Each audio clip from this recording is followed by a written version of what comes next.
শঙ্কর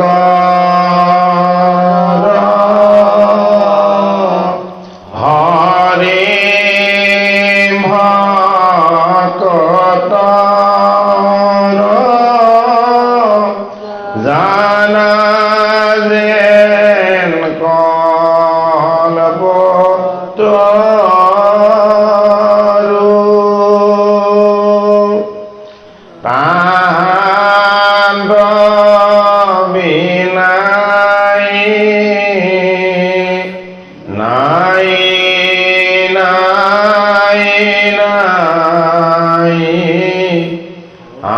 আমার পরম গুরু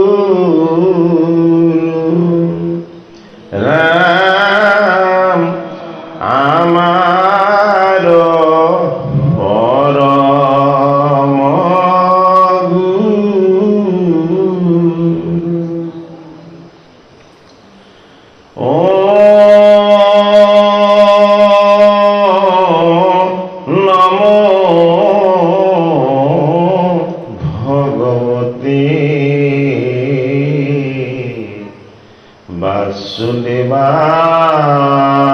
वासुदेवाय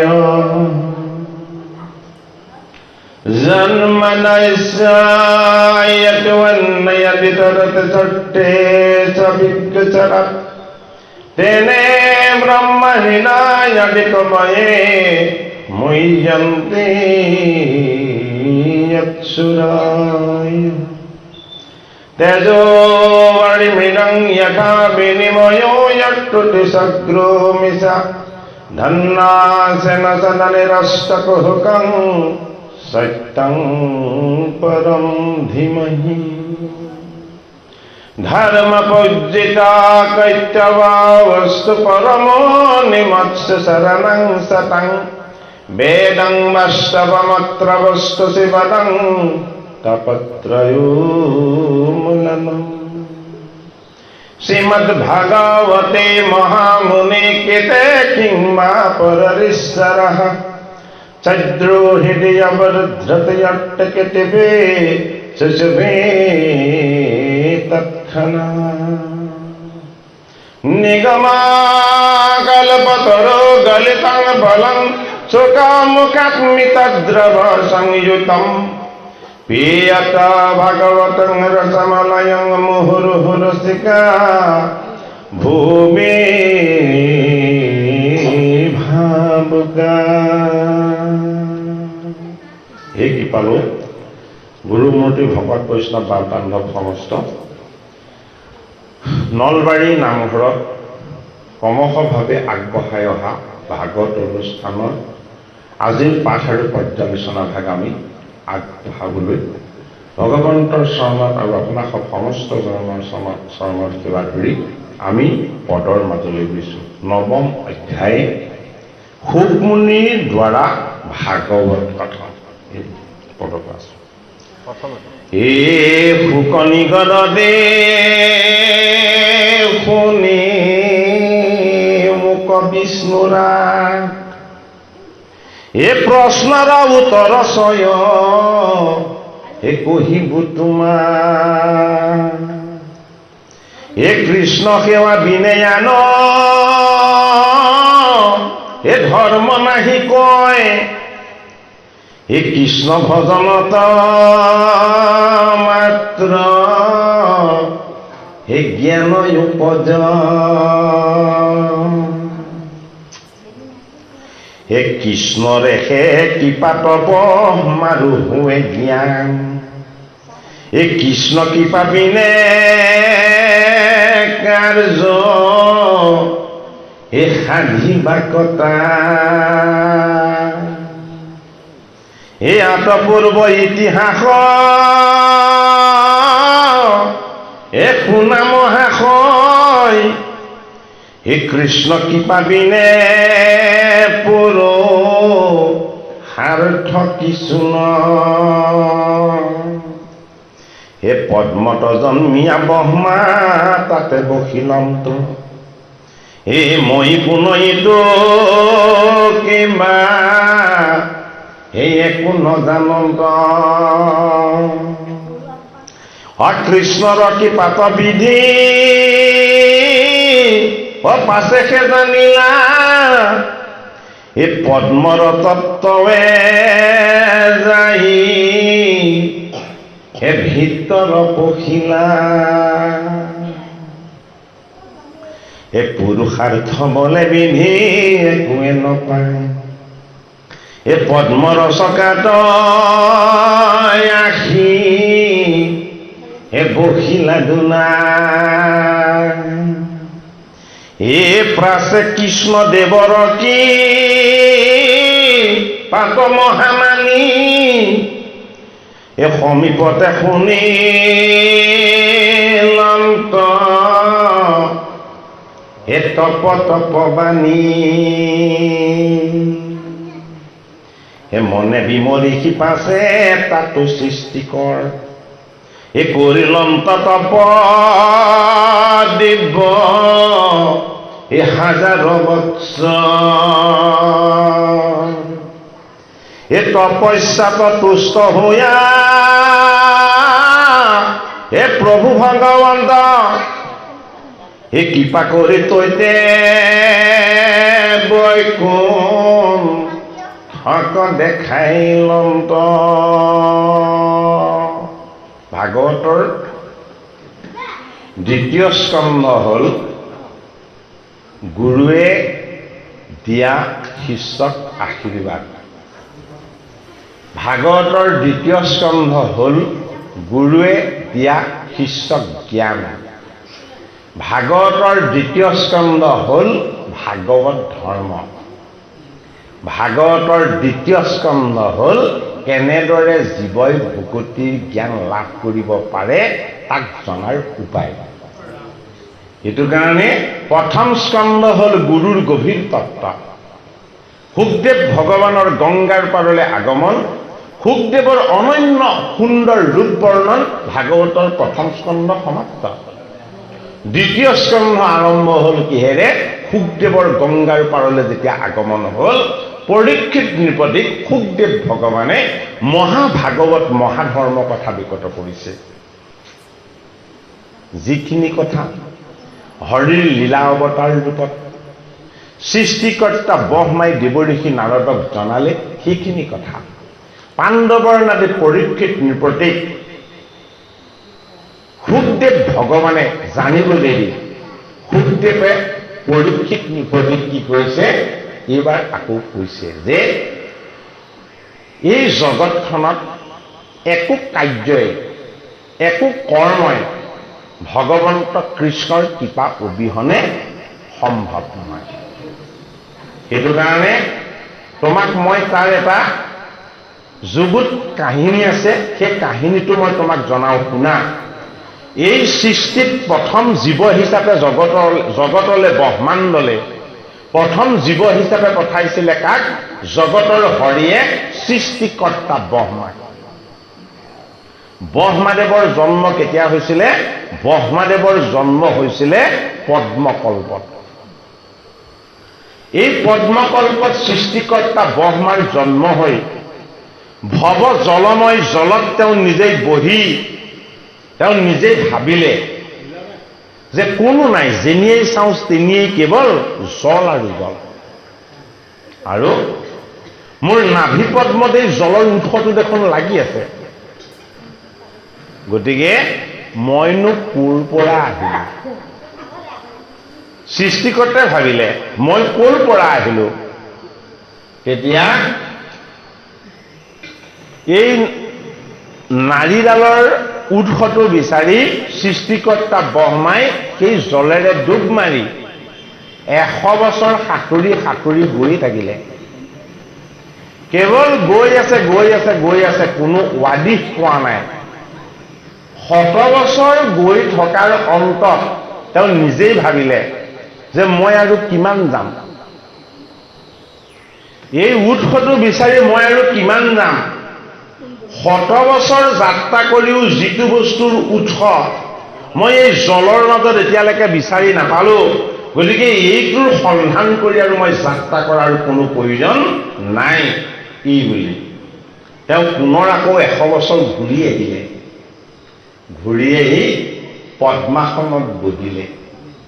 পদ্মাসনত বহি এইবাৰ তেওঁ কি কৰিলে, অন্তৰ্মুখী আত্মাৰ ফালে চিন্তন আৰু ভাৱ আৰম্ভ কৰিলে। আৰু তেওঁ একান্ত চিত্তে যেতিয়া ভাবিলে যে মই ক'ৰ পৰা আহিলোঁ, কি হ'ল, তেওঁ জটাৰ পৰা জল পৰি গ'ল। ক'ত? এই ভৱজলত। ভাৱৰ জল, ভক্তিৰ জল, চিন্তনৰ জল, উৎসস্বৰূপ জলতেই পৰি গ'ল। জলত জল পৰি এটা শব্দ সৃষ্টি হ'ল, সৃষ্টিৰ প্ৰথম শব্দ। সেই শব্দটো আছিলে কি? তপ। ধৰ্মৰ প্ৰথম পদ কি? ধৰ্মৰ প্ৰথম পদ হ'ল তপ। এই ধৰ্মৰ প্ৰথম পদ তপ, তাৰ অৰ্থ বুজিবলৈ কোনে যত্ন কৰিছিলে? সৃষ্টিকৰ্তা ব্ৰহ্মাই। যে মই এটা শব্দ শুনিলো, এই শব্দটো হ'ল তপ। এই তপ শব্দটোৱে মোক কি সংকেত দিছে? এতিয়া তেওঁ মনেৰে ভাবিলে যে এই তপে মোক তপৰ আচৰণ কৰিবলৈ আজ্ঞা কৰিছে। মই 100 বছৰ বাহিৰৰ ফালে যাত্ৰা কৰিলো, এতিয়া যিমান সময় লাগিব, মই এতিয়া ভিতৰৰ ফালে যাত্ৰা কৰিম। এতিয়া ভিতৰৰ ফালে যাত্ৰাটো আপোনালোকে বুজি পাইছেনে বাৰু? বাহিৰৰ ফালে যাত্ৰা আৰু ভিতৰৰ ফালে যাত্ৰা। ভিতৰৰ ফালে যাত্ৰা মানে হ'ল উৎসটোৰ ফালে, বাহিৰৰ ফালে যাত্ৰা মানে উৎসটোৰ পৰা আঁতৰি বাহিৰলৈ যোৱা। ভাগৱত ধৰ্ম। ভা মানে কি? ভা মানে পোহৰ। ভা মানে কি? ভা মানে ভাবিব লাগিব। ভা মানে কি? ভা মানে ভকতি কৰিব লাগিব। ভা মানে কি? নিজৰ ভাৱ চিন্তনক আত্মাৰ লগত এক কৰি দিব লাগিব। সৃষ্টিকৰ্তা ব্ৰহ্মাই প্ৰথম শ্ৰৱণ কৰিলে শব্দ তপ। দেহক জড় কৰি, ইন্দ্ৰিয়বিলাকক এক কৰি, আত্মা ঈশ্বৰক সাক্ষাৎ কৰিবৰ কাৰণে তেওঁ কেৱল আত্মাৰ চিন্তনত লাগি গ'ল। কি কৰিলে? যে মই কোন, মই ক'ৰ পৰা আহিছোঁ, মোক কোনে আনিছে, মই কি কৰিব লাগিব, মোৰ উৎসটো ক'ত, মই কাৰ লগত সংযোগ হৈ আছোঁ, মোক কোনে সাঁতোৰালে, মোক কোনে আনি ইয়াত বহুৱালে, আৰু মই এতিয়া কাক ভাবিব লাগিব। এইখিনি কৰি থাকোঁতে থাকোঁতে দিব্য 12,000 বছৰ গ'ল। দিব্য 12,000 বছৰ মানে সত্য, তেতা, দাপৰ আৰু কলি প্ৰায় 1 লাখটামান হ'ব। প্ৰায় 1 লাখটা হ'ব। ইমানখিনি সময় পদ্মকল্পত সৃষ্টিকৰ্তা ব্ৰহ্মাই কেৱল সাধনা কৰিলে এজন ঈশ্বৰক, যিজনে তেওঁক এই পৃথিৱীলৈ, এই জগতলৈ পঠাইছিলে। দিব্য 12,000 বছৰ যেতিয়া তেওঁ তপস্যা কৰিলে, তেতিয়া তেওঁ জ্ঞান দৃষ্টি আৰু ভক্তি দৃষ্টি আৰু ঈশ্বৰ দৃষ্টি একত্ৰ হৈ গ'ল। তেতিয়া কি হৈ গ'ল? হৰিয়ে তেওঁক ধ্যানত সন্তুষ্ট হৈ প্ৰথম দেখুৱাই দিলে। কি দেখুৱালে? যে তুমি যিজনক ভাবি আছা সেইজন ক'ত থাকে, তুমি যিজনক বিচাৰি পোৱা নাই সেইজনে কেনেকে থাকে, সেইজনে কি কৰে, সেইজনক কেনেকে পাব পৰা যায়, এই তত্ত্ব কথাটো দেখুৱাই দিলে। এই কথাখিনি কাক কৈ আছে? গংগাৰ পাৰত পাণ্ডৱৰ নাতি পৰীক্ষিতক কৈ আছে। শুকদেৱ ভগৱানে কৈ আছে। কিয় কৈ আছে? যে তুমি কান্ধত ধনু লৈ, পিঠিত তোন লৈ, তুমি এই সংসাৰ বনত নিগৰ পাছে পাছে যেতিয়ালৈকে দৌৰি আছিলা, তেতিয়ালৈকে তুমি ঈশ্বৰ কি বস্তু অনুভৱেই কৰিব পৰা নাছিলা। যেতিয়া তুমি 7 দিনতে তক্ষকনাকে দংশন কৰি তোমাক মৃত্যু দিব বুলি তুমি শ্ৰৱণ কৰিবলৈ পালা, তেতিয়াহে তোমাৰ চেতনা ঘূৰি আহিছে যে এই 7টা দিন মই কেনেকে কটাম, অন্তিম মৃত্যুৰ সময়লৈকে মই মোৰ জীৱনক দুখ, যান্ত্ৰণা, কষ্ট, মই এই চিন্তনবিলাকৰ পৰা মই কেনেকে মুক্ত কৰিম। গতিকে হে পৰীক্ষিত, মই তোমাক এতিয়া যিটো বস্তু সৃষ্টিকৰ্তা ব্ৰহ্মাই দিব্য 12,000 বছৰ তপস্যা আৰু সাধনাৰ বলত দেখা পাইছিলে মই তোমাক এতিয়া সেই বৈকুণ্ঠ ধাম দৰ্শন কৰাম। এতিয়া কোনে দৰ্শন কৰাব? গুৰু ভগৱান শুকদেৱে। কাক? পাণ্ডৱৰ নাতি পৰীক্ষিতক। হে ৰাম,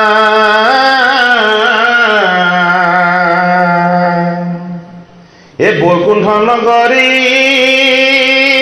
যেন শুনা পৰীক্ষিত, হে জাত কৰিছে লোক হে নাহি কদাচি,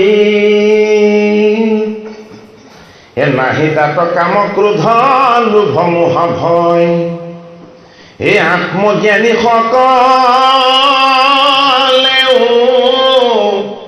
হে স্তুতি শেকৰ। তুমি বৈকুণ্ঠৰ ঈশ্বৰ তত্বৰ পৰা আঁতৰি অহাৰ কাৰণে কি হৈছিলে? তোমাৰ কাম ক্ৰোধ লোভ মোহ আৰু ভয় এইবিলাকে তোমাক বেৰি ধৰিছিলে। এতিয়া মই তোমাক সৃষ্টিকৰ্তা ব্ৰহ্মাই যি বৈকুণ্ঠ দৰ্শন কৰিছিল সেই বৈকুণ্ঠৰ তত্বৰ কথা মই তোমাক কৈ দিম, আৰু কি হ'ব? তুমি সেই ঠাই দৰ্শন পাই যাবা। সেই ঠাই দৰ্শন পোৱাৰ লগে লগে কি হ'ব? তোমাৰ পুণ্যৰ অভ্যুদয় হ'ব। তুমি তোমাক নিজক চিনি পাবা, তোমাক চলাই থকা ঈশ্বৰক চিনি পাবা, আৰু কি কৰিবা? কি পাবা? তুমি ভগৱন্তৰ কৃপাৰ প্ৰসাদ লাভ কৰিবা। গতিকে ভাগৱত ধৰ্মৰ মূল তত্ত্বটো হ'ল কি? বৈকুণ্ঠৰ তত্ত্ব। যি ধৰ্মত নেদেখা স্থান বৈকুণ্ঠৰ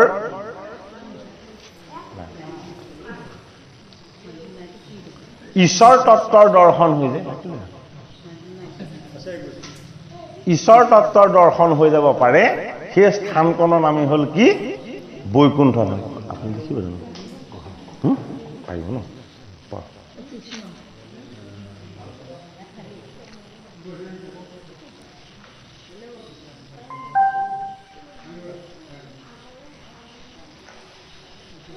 কাল বিক্ৰম প্ৰকৃতিৰ গুণচয়, বৈকুণ্ঠপুৰত কদাচিতো নাহি কয়। সৰ্বক্ষণে অখণ্ড আনন্দদয় জয়, কেৱলে ভকতে তাতে নিবাস কৰা।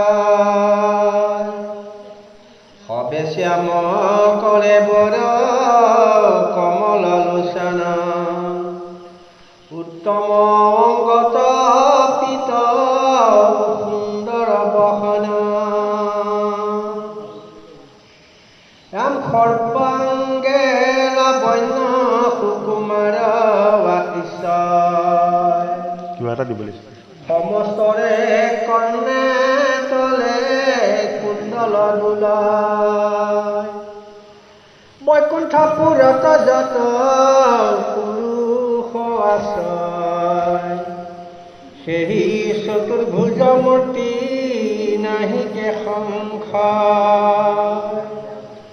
মণিময় মুকুট মস্তকে কৰে কান্তি, অতিলক উপৰে জলে অলকাৰ পান্তি। নখচন্দ বিম্ব কণ্ঠে পদ কজলয়, হিয়ে হেম মুকুটাৰ মালা বিৰাজ। অঙ্গন কঙ্কন আদি নানা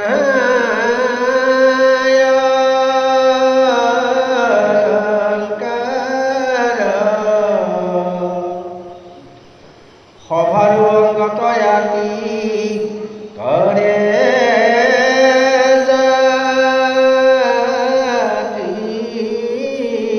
জাতিষ্কাৰ।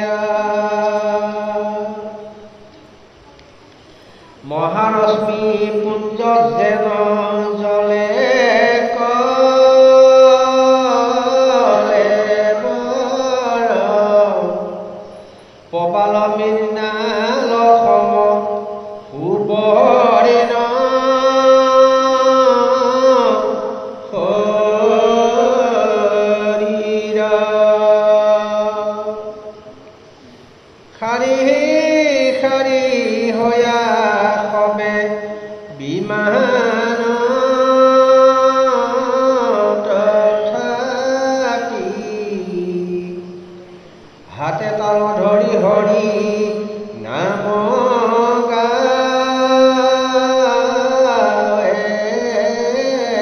ডাকি। কত স্থানে ভক্ত সবে কৃষ্ণ কথা কয়, লক্ষে লক্ষে পক্ষী তাহাক শুনয়। কত প্ৰেম ভাবে উঠি কীৰ্তন কৰায়, চাপৰি বজাৱে কতো কৰে জয় জয়। কত কৃষ্ণ বুলিয়া প্ৰেমত দেই যায়, কতো ঠাইত কৰে ভক্তে কৃষ্ণৰ চেষ্টা। বিমানত আছে লক্ষ্মী সম দিব্য নাৰী, তাৰা সবু কৃষ্ণ গুণ গাৱে শাৰী শাৰী। যত লক্ষী মনোহৰ মূৰ্তিক ধৰি, কৃষ্ণৰ উৎসৱ যাত্ৰা কৰন্ত সাদৰী। কৃষ্ণক দুলন্ত কতো দোলা সমেত তুলি, মুখে কৃষ্ণ গুণ গান্ত আনন্দতে ভুলি। দণ্ড ছত্ৰ চামৰ ধৰিয়া ভক্ত ছয়, জয় জয় কৃষ্ণ বুলি ফান্দে সিংচাৰয়। তাত একেই ধাইয়াটো হেৰি একো নহয়, ভাগ ভাগকে আছে। ৰাম হেন মহা মহোদয়ে বৈকুণ্ঠ নগৰে, শ্ৰীকৃষ্ণ দেৱক দেখিলা সৃষ্টি কৰে। সৃষ্টিকৰ্তা ব্ৰহ্মাই প্ৰথমতে এই ব্ৰহ্মাণ্ডত নিজক অকলশৰে দেখা পাইছিলে, কোনো নাছিলে। কেৱল যেনিয়েই চাই তিনিয়েই কেৱল অন্তহীন জল আৰু জল। এই জল ভৱজল, এই জল মায়াৰ জল, এই জল জীৱৰ জন্মৰ ৰসৰ জল। সেইটো কাৰণে দিব্য 12,000 বছৰ যেতিয়া তপস্যা কৰিলে, তপৰ সাধনাৰ অন্তত জগতৰ হৰিৰ লগত তেওঁ যেতিয়া এক হৈ গ'ল, তেতিয়া তপৰ বলত তেওঁ কি দেখা পালে? এখন দিব্য স্থান দেখা পালে। এই দিব্য স্থানখনক তেওঁ কি বুলি জানিলে? যে এই স্থানত কাল আৰু মায়া এই দুটা বস্তু প্ৰৱেশ হ'ব নোৱাৰে। কাল মানে সময়, জন্ম আৰু মৃত্যু, এই দুটা বস্তু তাত প্ৰৱেশ হ'ব নোৱাৰে। আৰু কি প্ৰৱেশ হ'ব নোৱাৰে? এই সংসাৰত যে জল দেখিছে, এয়া মায়া। বৈকুণ্ঠত কিন্তু মায়াৰূপী জল নাই। তাত কি আছে? কেৱল চৈতন্য ঈশ্বৰৰ তত্ত্ব। কেনেকৈ আছে? ভগৱন্ত প্ৰভুক সকলোৱে দিব্য বিমানত উঠি চতুৰ্ভুজ ৰূপ লৈ আছে। ভগৱন্তৰ ৰূপো চতুৰ্ভুজ, ভকত আই সমস্তজনৰ ৰূপ চতুৰ্ভুজ। গলত দিব্য মালা, হাতত কৰতাল, আৰু সকলোৱে জয় জয় ধ্বনিৰে হে কৃষ্ণ হে কৃষ্ণ হে কৃষ্ণ, হে ৰাম হে ৰাম হে ৰাম। বাৰে বাৰে জয় জয় কৰে কৃষ্ণ কৃষ্ণ বুলি, বাৰে বাৰে জয় জয় কৰে ৰাম ৰাম হৰি বুলি। সমস্তজনৰ আনন্দ এক ঈশ্বৰৰ ভক্তিত আৰু এক ঈশ্বৰৰ আনন্দত। সৃষ্টিকৰ্তা ব্ৰহ্মাই যেতিয়া এই বৈকুণ্ঠ ধাম দেখা পালে, তেতিয়া তেওঁৰ অজ্ঞান অবিদ্যা এই সমস্তবিলাক দূৰ হ'ল। অৰ্থাৎ পাণ্ডৱৰ নাতি পৰীক্ষিতৰ লগত থকা মনৰ সংশয়, মই ক'ৰ পৰা আহিছিলোঁ, মই ক'লৈ যাব লাগিব, মই কাক ভজিব লাগিব, কাক জপিব লাগিব, ইষ্ট দেৱতা ৰূপেৰে মই কাক বৰণ কৰিব লাগিব, এই সমস্ত প্ৰশ্নৰ উত্তৰ শুকদেৱ ভগৱানে এই কথাখিনিৰ দ্বাৰা দি দিলে। বোলে কি, তোমাক মোক সকলোকে যিজন সৃষ্টিকৰ্তাই সৃষ্টি কৰিছে, সেইজন সৃষ্টিকৰ্তাৰ উপাসনীয় ঈশ্বৰৰ পৰম পবিত্ৰ ধাম হ'ল বৈকুণ্ঠ। এই বৈকুণ্ঠৰ ঈশ্বৰ তত্ত্বৰ কথা তুমি শ্ৰৱণ কৰা, তুমি কীৰ্তন কৰা, তেতিয়া কি হ'ব, তুমি পুণ্যৰ ভাগ লাভ কৰিবা আৰু ভগৱান কৃষ্ণৰ কৃপা লাভ কৰিবা। এইটো কাৰণে শাস্ত্ৰভাগত সৃষ্টিকৰ্তা ব্ৰহ্মাই বৈকুণ্ঠ ধামত দিব্য বিমান, দিব্য মন্দিৰ, দিব্য ৰত্নৰ অলংকাৰ পৰিধান কৰি ভকত সমস্তই আৰু আই সমস্তই মনৰ সকলো কামনা বাসনাৰ পৰা মুক্ত হৈ, জন্ম মৃত্যুৰ ভয়ৰ পৰা মুক্ত হৈ কেৱল হৰিৰ এক নিৰ্গুণ আনন্দত কি হৈ আছে, সকলো ৰমণ হৈ আছে।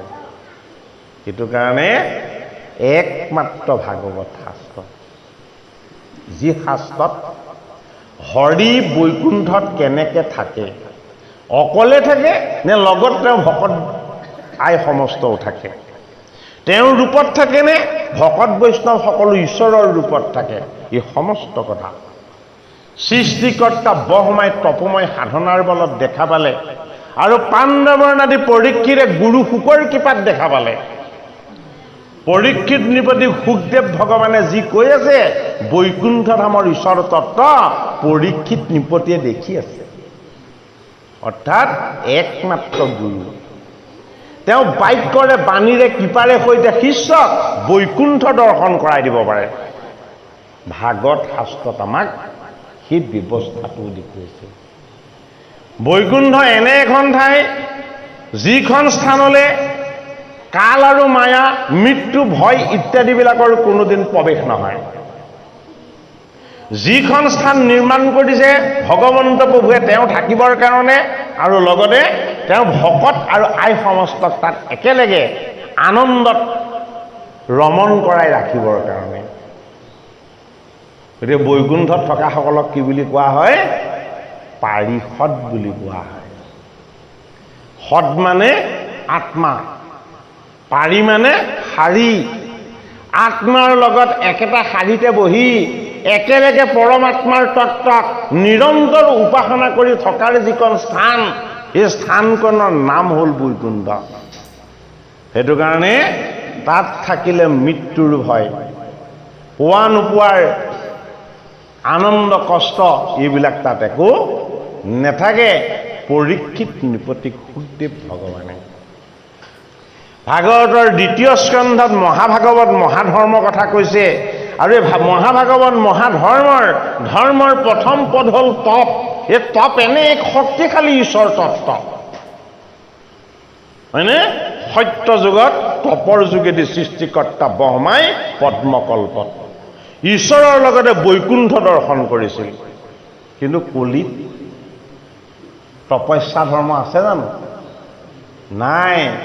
কলিত ভগৱন্ত কৃষ্ণৰ গুণ কীৰ্তন আৰু উপাসনা, ভগৱন্ত কৃষ্ণৰ গুণ নাম গুণ শ্ৰৱণ কীৰ্তন আৰু তেওঁ লীলাৰ আনন্দময় পৰিৱেশনৰ দ্বাৰা কি কৰিব পৰা যায়, জীৱই সত্য যুগৰ সাধনা, ত্ৰেতা যুগৰ যজ্ঞ, দ্বাপৰ যুগৰ পূজা, এই সমস্তখিনি ফল কেৱল কৃষ্ণক ভজি কলিযুগত লাভ কৰিব পাৰে।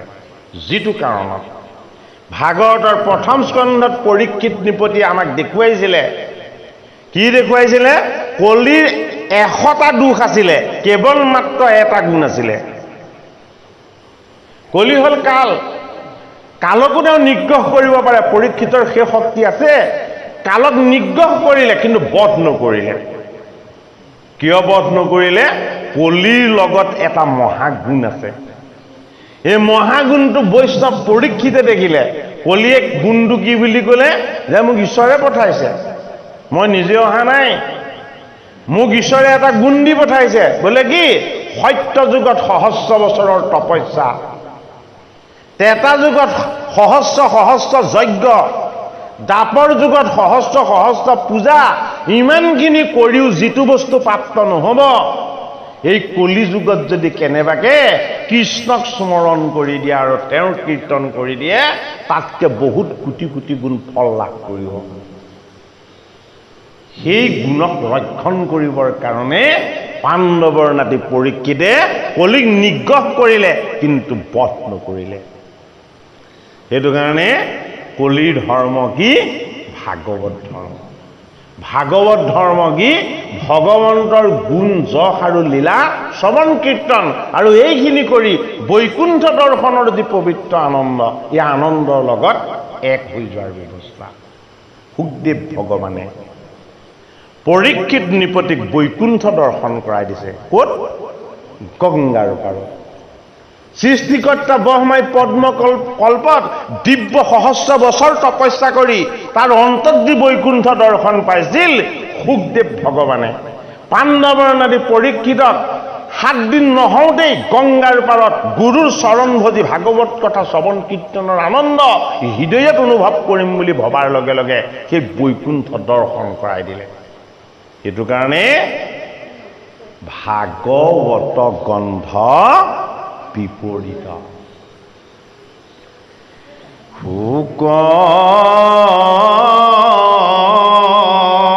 শুকনি গুণতি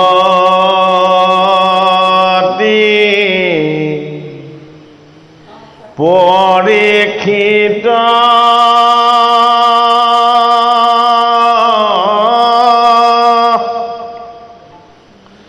যদি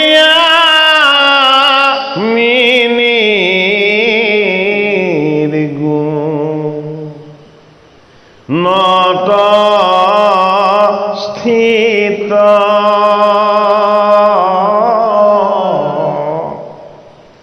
তথাপি উত্তম শ্লোক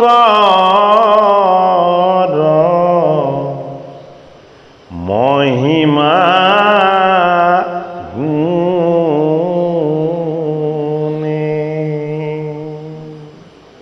হে বৎস ভৈলৱাৰ মূৰচিত ভাগৱত গ্ৰন্থ বিপৰীত। হে পৰময়ানন্দে পঢ়িলো আমি পোনে। হে পৰময়ানন্দে পঢ়িলো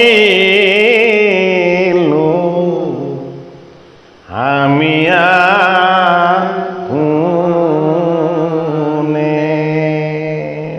পিতৃগুৰুৰ কৃপাত সুখদেৱ ভগৱানে যেতিয়াই ভাগৱত পালে, বৈকুণ্ঠ ধামখন তেওঁ হৃদয়লৈ আনি ল'লে।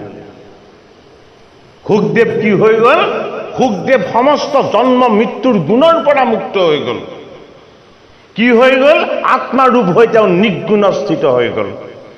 জগতত যেনিয়েই চাই তেনিয়েই কেৱল তেওঁ কৃষ্ণকেই দেখা পায়। প্ৰতিটো বস্তুতেই তেওঁ কেৱল কৃষ্ণকেই সাক্ষাৎ কৰে। সেইটো কাৰণে তেওঁ বস্ত্ৰ পৰিধান নকৰে। বোলে কি?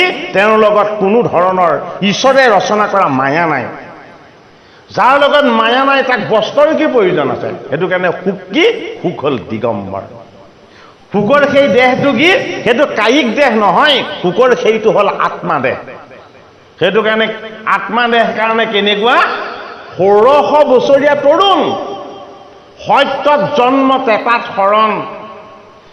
দাপৰত পিতৃগুৰুৰ ওচৰত পঢ়িছে ভাগৱত শাস্ত্ৰ আৰু কলিৰ সন্ধ্যাত কৰিছে সুকে ভাগৱত কীৰ্তন। তেতিয়াও তেওঁ ১৬০০ বছৰীয়া তৰুণ। কিয়? হৰিয়ে ৰচনা কৰা জন্ম মৃত্যুৰ গুণৰ পৰা সুখ মুক্ত। পিতৃগুৰুৰ কৃপাত তেওঁ যেতিয়াই ভাগৱত পালে, হৃদয়ত বৈকুণ্ঠ দৰ্শন পালে, ঈশ্বৰ তত্বৰ লগত তেওঁ এক হৈ মিলি গ'ল। কোনো ধৰণৰ গুণৰ প্ৰভাৱত তেওঁ নপৰে। ভোগ বিলাস আনন্দ উৎসৱ এইবিলাকে তেওঁক মোহিত কৰিব নোৱাৰে। জগতৰ একো বস্তুৱে তেওঁক মোহিত কৰিব নোৱাৰে। গংগাৰ পাৰত সহস্ৰ ঋষিৰ মাজত পাণ্ডৱৰ নাতি পৰীক্ষিতে যেতিয়াই হে কৃষ্ণ হে কৃষ্ণ হে কৃষ্ণ বুলি স্মৰণ কৰি দিলে, নিৰ্গুণ স্থিত হৈ থকা সুখদেৱ ভগৱান এই ভাগৱত স্বৰূপ ভগৱন্ত কৃষ্ণৰ গুণ কীৰ্তন শুনি শুনি তেওঁ বশ হৈ গ'ল, বচ্চ হৈ গ'ল। কি হৈ গ'ল? গংগাৰ পাৰত আহি আত্মাৰূপ সুকে দেহৰ তত্ত্বলৈ আহি দৰ্শন দি দিলে। আৰু পৰীক্ষিত নিপতিক কৈছে, শুক নিগদতি পৰীক্ষিত, যদি আমি নিৰ্গুণত স্থিত, আমি কোনো গুণতেই বান্ধ খাই থকা নাছিলোঁ, তথাপি উত্তম শ্লোকৰ মহিমা গুণে বৎস ভৈল আৰু মূৰচিত, ভাগৱত গ্ৰন্থ বিপৰীত, পৰম আনন্দে পঢ়িলোঁ আমি আপোনে। এই ভাগৱত গ্ৰন্থই বিপৰীত গ্ৰন্থ। এই গ্ৰন্থৰ কথা মই তোমাক কীৰ্তন কৰি শ্ৰৱণ কৰাবৰ কাৰণে মই এই বাণীৰ বৎস হৈ গ'লোঁ। আৰু সেইটো কাৰণে তুমি শুনিম বুলি ইচ্ছা কৰাৰ কাৰণে মই নিৰ্গুণস্থিত গুৰু ভগৱান দেহৰ তত্ত্বলৈ আহি মই তোমাক এই বৈকুণ্ঠৰ কল্পতৰু ভাগৱত শাস্ত্ৰ ক'ব লগা হৈছে। গতিকে ভাগৱত শাস্ত্ৰৰ কিমান মহিমা! যিজন ব্যাসনন্দন শুকদেৱক দেৱতাসকলে দৰ্শন পাবলৈ যোগ সাধনা কৰে, যিজন ব্যাসনন্দন শুকদেৱক তেওঁ চৰণ সেৱা কৰিবৰ কাৰণে সন্ন্যাসীসকলে ঋষিমুনিসকলে তেওঁক উপাসনা কৰে, কিন্তু শুকৰ চৰণ দৰ্শন নাপায়। বহুত ভাগ্যৰ বলত কোনো গৃহস্থৰ গৃহত ভাগৱত কীৰ্তন কৰি পৰীক্ষিতক শ্ৰৱণ কৰোৱা এইজন শুকদেৱ মাত্ৰ এজনী গাই গ্ৰহণ কৰি দিয়াৰ সময় মাত্ৰ ৪৫ মিনিট সময় কেতিয়াবা ৰয়। তাতকৈ বেছি সময় তেওঁ কেতিয়াও কোনো ঠাইত নৰয়। ঋষি সমস্তই নৈমিষ ক্ষেত্ৰত তেওঁলোকৰ গুৰু সুতক প্ৰশ্ন কৰিছে যে যিজন দেৱৰো দুৰ্লভ, দেৱতায়ো যিজনক দৰ্শন কৰিব নোৱাৰে, সেই পৰম কৃপালু গুৰু ভগৱান শুকদেৱক পাণ্ডৱৰ নাতি পৰীক্ষিতে কেনেকৈ লগ পালে? অৰ্থাৎ গুৰু শুকৰ চৰণ পোৱাটো কিমান টান কাম বুজি পালে কোনে? নৈমিষ ক্ষেত্ৰত ভাগৱত শ্ৰৱণ কৰা ২৮ সহস্ৰ ঋষিয়ে। সেইটো কাৰণে শুকৰ শিষ্য সুতক তেওঁলোকে গুৰু মানি এই বৈকুণ্ঠৰ কল্পতৰু ভাগৱত শাস্ত্ৰ আনন্দেৰে নৈমিষ ক্ষেত্ৰত তেওঁলোকে শ্ৰৱণ কৰিছে। যি বৈকুণ্ঠ সৃষ্টিকৰ্তা ব্ৰহ্মাই দিব্য ১২,০০০ তপস্যাৰ কাৰণে ভগৱন্ত প্ৰভু কৃষ্ণৰ কৃপাত তেওঁ যি বৈকুণ্ঠ দৰ্শন কৰিছিল, ভাগৱতৰ মাজত ভগৱানৰ এই বৈকুণ্ঠ ধাম শুকদেৱ ভগৱানে তেওঁ প্ৰিয় শিষ্য পাণ্ডৱৰ নাতি পৰীক্ষিতক এই বৈকুণ্ঠৰ ৰূপ বৰ্ণনা কৰি ঈশ্বৰৰ তত্ত্ব কৈ গৈ বৈকুণ্ঠ দৰ্শন কৰাই দিছে। কাক? পৰীক্ষিতক। এই কথাখিনিকে আমাক ভাগৱতৰ ২য় স্কন্ধত বুজাইছে যে হৰিৰ নাম বৈকুণ্ঠৰ তত্ত্ব, হৰিৰ স্থান নিবাস হ'ল বৈকুণ্ঠ, নাম হ'ল বৈকুণ্ঠৰ তত্ত্ব, হৰি নিবাসৰ স্থান হ'ল বৈকুণ্ঠ, আৰু ভগৱন্তৰ এটা নাম বৈকুণ্ঠ। অৰ্থাৎ যি স্থানত কাল আৰু মায়া প্ৰৱেশ হ'ব নোৱাৰে সেই স্থানখনকে কোৱা হয় কি বুলি? বৈকুণ্ঠ বুলি। সেইটো কাৰণে ভাগৱত বৈকুণ্ঠৰ শাস্ত্ৰ। এই শাস্ত্ৰ শ্ৰৱণ কীৰ্তন হ'লে ইয়ালে কালৰ বিক্ৰম আৰু মায়াৰ প্ৰভাৱ কেতিয়াও প্ৰৱেশ হ'ব নোৱাৰে। যিটো কথা কলিৰ সন্ধ্যাত পৰীক্ষিতৰ ওচৰত সত্য আছিলে, দাপৰ অনন্তত ঋষিসকলে যেতিয়া ভাগৱত শুনিম বুলি ইচ্ছা কৰিলে তেতিয়া সত্য আছিলে, সেইটো কথা আজি কলি যুগতো সত্য হিচাপেই প্ৰতিপন্ন হৈ আছে।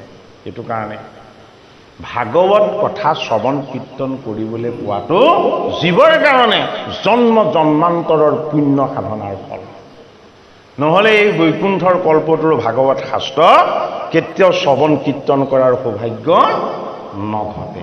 ভাগৱত শাস্ত্ৰই কৈছে সেই কথা। তাৰপিছত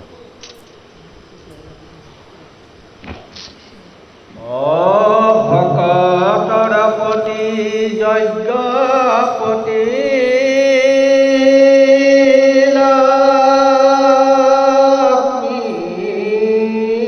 লক্ষ্মীপতি ত্ৰৈলোকমোহন মূৰ্তি পতিত গতি মাথে শ্বেত ছত্ৰ যেন চন্দৰ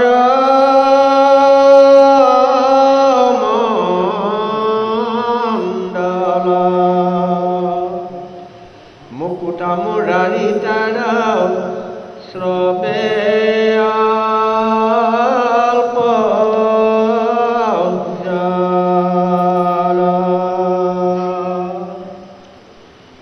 শিৰত প্ৰকাশে ৰত্ন কিৰীটি উজ্জ্বল কপালে ললিত চাৰু অলকা সকল অমৃগ মদে অংকিত তিলকে কৰে কান্তি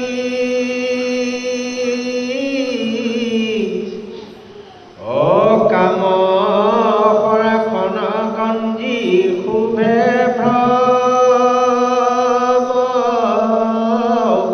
ভ্ৰপান্তি মুখ পূৰ্ণ চন্দ্ৰকূৰ্তি সমান নহয় তাতে দুয়োখন নয়ন প্ৰকাশ মকৰ কুণ্ডল দুই কৰ্ণত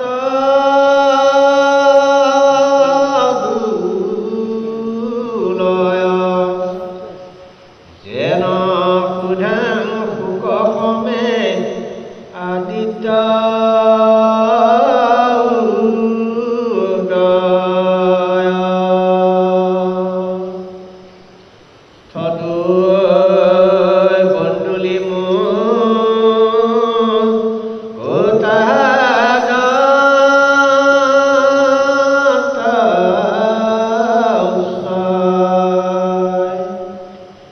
অৰুণ কটাক্ষ হাসি ভুৱন ভুল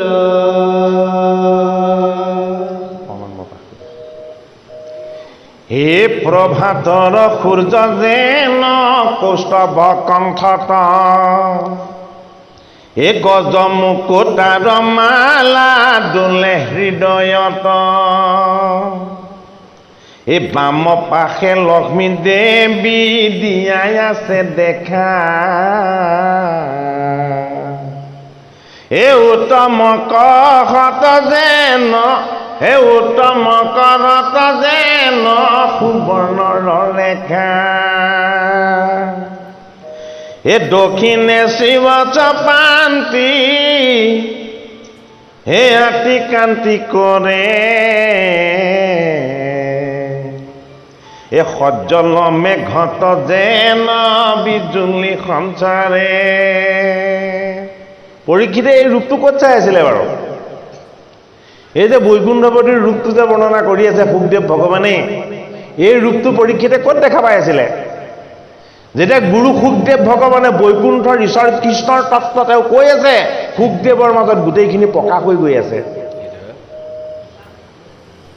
বৈকুণ্ঠ দৰ্শন পৰীক্ষিতে ক'ত কৰিছে? গংগাৰ পাৰত কৰিছে। বৈকুণ্ঠপতিৰ ৰূপত তেওঁ কাক দৰ্শন পাইছে? গুৰু ভগৱান শুকক দৰ্শন পাইছে। কিয় দৰ্শন পাইছে? শুকৰ হৃদয়ত বৈকুণ্ঠখন নিৰ্বাস হৈ আছে। শুকে বৈকুণ্ঠখন ৰচনা কৰি ল'ব পাৰিছে তেওঁৰ হৃদয়ত, যিটো কাৰণত কালৰ বিক্ৰম তেওঁৰ ওচৰলৈ আহিব পৰা নাই, যিটো কাৰণত তেওঁ জীৱনক জিনিছে, মৃত্যু তেওঁৰ ওচৰলৈ আহিব পৰা নাই। পৰীক্ষিত নৃপতিয়ে বুজি পালে যে কি এইজন ঈশ্বৰ সৰ্বত্ৰ বিৰাজমান। যেতিয়াই তেওঁ কোনো জীৱক কৃপা কৰিবৰ প্ৰয়োজন হয়, তেতিয়া সেইজন ঈশ্বৰে আহি মোৰ সন্মুখত আহি গুৰুৰ ৰূপত আসনত উপবিষ্ট হয়। সেইটো কাৰণে শ্ৰীবৎস পাণ্ডি ৰত্নৰ অলংকাৰ, অলকা পাণ্ডি, অৰুণ মুখপদ্ম, এই সমস্তখিনি দেখা পাইছে ক'ত? শুকদেৱ ভগৱানৰ মাজত। অৰ্থাৎ গুৰু আৰু ঈশ্বৰ, এই মূৰ্তিটোৰ মাজত একো পাৰ্থক্য নাথাকে। যিজন গুৰু সেইজনেই গোবিন্দ। গুৰুজনে তেওঁ নিজৰ মূৰ্তি বৰ্ণনা নকৰে। গুৰুৱে কাৰ মূৰ্তি বৰ্ণনা কৰে? গুৰুৱে যিজনক হৃদয়ত ইষ্টদেৱ হিচাপে প্ৰতিষ্ঠা কৰি থৈছে সেইজনৰ ৰূপ বৰ্ণনা কৰে। সেইটো কাৰণে কৃষ্ণৰ ৰূপটো কি ৰূপ? আত্মাৰূপ। সেইটো কাৰণে তেওঁৰ চকু দুটা কি? দুটি খঞ্জৰ বুলি কৈছে, পক্ষীৰ নিচিনা, উৰণীয়া পক্ষীৰ নিচিনা চিকমিকাই থাকে। মুখখন কেনেকুৱা বুলি ক'লে মুখপদ্ম, যে মুখপদ্ম কোটি মদনক দমন কৰিব পৰা। এজন কামদেৱক দেখিলে নাৰী পাগল হৈ যায়। ভগৱান কৃষ্ণৰ লগত যিমানখিনি সৌন্দৰ্য আছে, কোটিজন কামদেৱো যদি লগ লাগে সেইখিনিও তেওঁৰ লগত তুলনা নহয়। কিচ কিচকে ক'লা, তেওঁ অলকাৰ পানীটো যেতিয়া দুগালৰ কাষেদি বৈ যায়, মুখৰ পৰা যেতিয়া ৰক্তিম আভা বিস্ফোৰিত হৈ গোটেই স্থানবিলাককে উজ্বলাই পোহৰ কৰি তোলে, এই দিব্য আনন্দ সুখে অনুভৱ কৰিব পাৰিছে। আৰু শুকদেৱৰ কৃপাত এই আনন্দৰ ভাগ পৰীক্ষিতে লাভ কৰিছে। শুকদেৱ আৰু পৰীক্ষিতৰ মাজত চলা এই সংবাদৰ ঈশ্বৰ স্বৰূপ ৰূপ দেখা পাই আছে কোনে? ৬০ সহস্ৰ ঋষিয়ে, যিসকলে এক মন, এক ধ্যান, এক জ্ঞান, এক প্ৰাণেৰে সৈতে শুকদেৱে কীৰ্তন কৰা এই ভাগৱত গংগাৰ পাৰত শ্ৰৱণ কৰি আছে। ঋষি সমস্তই পৰীক্ষিত নৃপতিক বাক্য দিছিলে। কি বুলি বাক্য দিছিলে? যে অন্তিম সময়লৈকে আমি তোমাক সংগ দিম। হয়নে? ভাগৱত শাস্ত্ৰই এইটোও বুজাইছে, এজন বৈষ্ণৱক যদি অন্তিম সময়লৈকে কোনোবাই সংগ দিব পাৰে তাৰ পৰা কি মহালাভ হয়। যদি পৰীক্ষিতক অন্তিম সময়লৈকে সংগ দিম বুলি ঋষি সমস্তই যদি সিদ্ধান্ত নললেহেঁতেন, বৈকুণ্ঠৰ কল্পতৰু ভাগৱত শাস্ত্ৰ শ্ৰৱণৰ আনন্দ তেওঁলোকে লাভ কৰিবলৈ নেপালেহেঁতেন। সেইটো কাৰণে ২৮ সহস্ৰ ঋষিয়ে কৈছে আমাক প্ৰথমতে বৈষ্ণৱৰ কথা কোৱা। এই বৈকুণ্ঠৰ তত্ত্ব কাৰ যোগেদি প্ৰকাশ হৈছে? বৈষ্ণৱ শুকৰ মুখপদ্মে। পৰীক্ষিত নৃপতিয়ে শুকৰ মুখপদ্মে এই ভাগৱত কথা শ্ৰৱণ কৰাৰ কাৰণেহে ঈশ্বৰ কৃষ্ণৰ চৰণৰ আশীৰ্বাদ লাভ কৰিবলৈ পাইছে। আৰু লগতে ভগৱান কৃষ্ণৰ এই শ্যাম সুন্দৰ ৰূপ তেওঁ দেখাৰ সৌভাগ্য ঘটিছে। সেইটো কাৰণে ৰূপটো বৰ্ণনা ইমান ধুনীয়াকৈ কৰিছে যে বৈকুণ্ঠৰ স্থানগণৰ, হয়নে? যে ৰত্নৰ সিংহাসনত বৈকুণ্ঠপতি বহি আছে আৰু বাম পাশত কোন বহি আছে? লক্ষ্মী মাতা। লক্ষ্মী মাতাই কি কৰি আছে? ভগৱন্ত কৃষ্ণৰ চৰণৰ ফালে চাই কেৱল সেৱা কৰি আছে। মুখত দিশত হাঁহি লক্ষ্মী মাতাই কি ভিক্ষা কৰিছে? যে তোমাৰ বাহিৰে মোক একো নালাগে। আৰু সেইজনকে লক্ষ্মী মাতাই স্বামী হিচাপে স্বীকাৰ কৰে। কোনজনে? যিজনে তেওঁৰ মুখলৈ কোনোদিন নাচায়। অৰ্থাৎ লক্ষ্মীপতিয়ে কোনোদিন লক্ষ্মীৰ মুখলৈ চোৱা নাই। কিয় মুখলৈ চোৱা নাই? আত্মাৰ ফালেহে সকলোৱে চাই, আত্মাই কালৈও কোনোদিন চাব লগা নাথাকে। যিহেতু ৰত্নৰ সিংহাসনত বহি থকা পৰমেশ্বৰ হ'ল কি? আত্মাৰূপ, পৰমাত্মাৰূপ। পৰমাত্মাৰ লগত পৰম তত্ত্বৰ যি আনন্দ আছে, এই আনন্দৰ ভাগ তেওঁ ৰূপৰ যোগেদি, তেওঁ গুণৰ যোগেদি, তেওঁ লীলাৰ যোগেদি, তেওঁ তত্ত্বৰ যোগেদি পান কৰাইছে কোনে? শুকদেৱ ভগৱানে, তেওঁ শিষ্য পৰীক্ষিতক। সেইটো কাৰণে ভগৱন্তৰ ৰূপ, ভগৱন্তৰ নাম, ভগৱন্তৰ লীলা, আৰু ভগৱন্তৰ ধাম, ৰূপ, লীলা, নাম আৰু ধাম, এই চাৰিটা বস্তুক একেলগে কোৱা হয় কি বুলি? ভাগৱত। এই চাৰিটা তত্ত্বক একেলগে কি বুলি কোৱা হয়? ভাগৱত বুলি কোৱা হয়। সেইটো কাৰণে শুকদেৱ ভগৱানে কৈছে যে তোমাৰ জীৱনৰ যিমান প্ৰশ্ন আছিলে সকলো প্ৰশ্নৰ উত্তৰ মই তোমাক আজি দিম। বোলে কি বুলি দিম? ভাগৱত ধৰ্মৰ ৰূপত দিম। ভগৱন্তৰ ৰূপ কেনেকুৱা? ভগৱন্তৰ ৰূপ ব্ৰহ্মাই প্ৰথম দেখা পালে। কিয় দেখা পালে? দিব্য 12,000 বছৰ তপস্যা আৰু কষ্ট কৰাৰ কাৰণে। ভগৱন্তৰ ৰূপটো ক'ত দেখা পালে? এই ভূমিভাগত ক'তো দেখা নাপালে, এই ব্ৰহ্মাণ্ডৰ ভিতৰত ক'তো দেখা নাপালে। ক'ত দেখা পালে? ব্ৰহ্মাণ্ডৰ সীমা অতিক্ৰম কৰি য'ত জন্ম আৰু মৃত্যুৰ প্ৰৱেশ নাই সেই পবিত্ৰ পুণ্যধাম বৈকুণ্ঠত দেখা পালে। ভাগৱত বৈকুণ্ঠৰ শাস্ত্ৰ, ভাগৱত বাংময় মূৰ্তি, ভাগৱত ভগৱন্তৰ বাংময় ৰূপ। সেইটো কাৰণেই বৈকুণ্ঠখন য'ত থাকে তাত ভগৱন্ত থাকে, বৈকুণ্ঠখন য'ত থাকে তাত ভকত থাকে, আৰু বৈকুণ্ঠখন য'ত থাকে তাত কাল আৰু মৃত্যুৰ কোনো বিক্ৰম নাথাকে। সেইটো কাৰণেই ভাগৱতক ইমান শ্ৰদ্ধা ভক্তি আৰু সেৱা কৰা হয়। এই ভাগৱত শাস্ত্ৰৰ লগতে এই ভগৱন্তৰ চাৰিটা তত্ত্ব, ভগৱন্তৰ ৰূপ, ভগৱন্তৰ লীলা, ভগৱন্তৰ নাম আৰু ভগৱন্তৰ ধাম, এই চাৰিটা বস্তু ইয়াত প্ৰকাশ হৈ আছে। সেইটো কাৰণে ব্ৰহ্মাদেৱক প্ৰথম ভাগৱত কেইটা শ্লোকত দিছিলে? এই চাৰিটা শ্লোকতেই দিছিলে। ৰূপ, লীলা, নাম আৰু ধাম, এই চাৰিটা শ্লোক।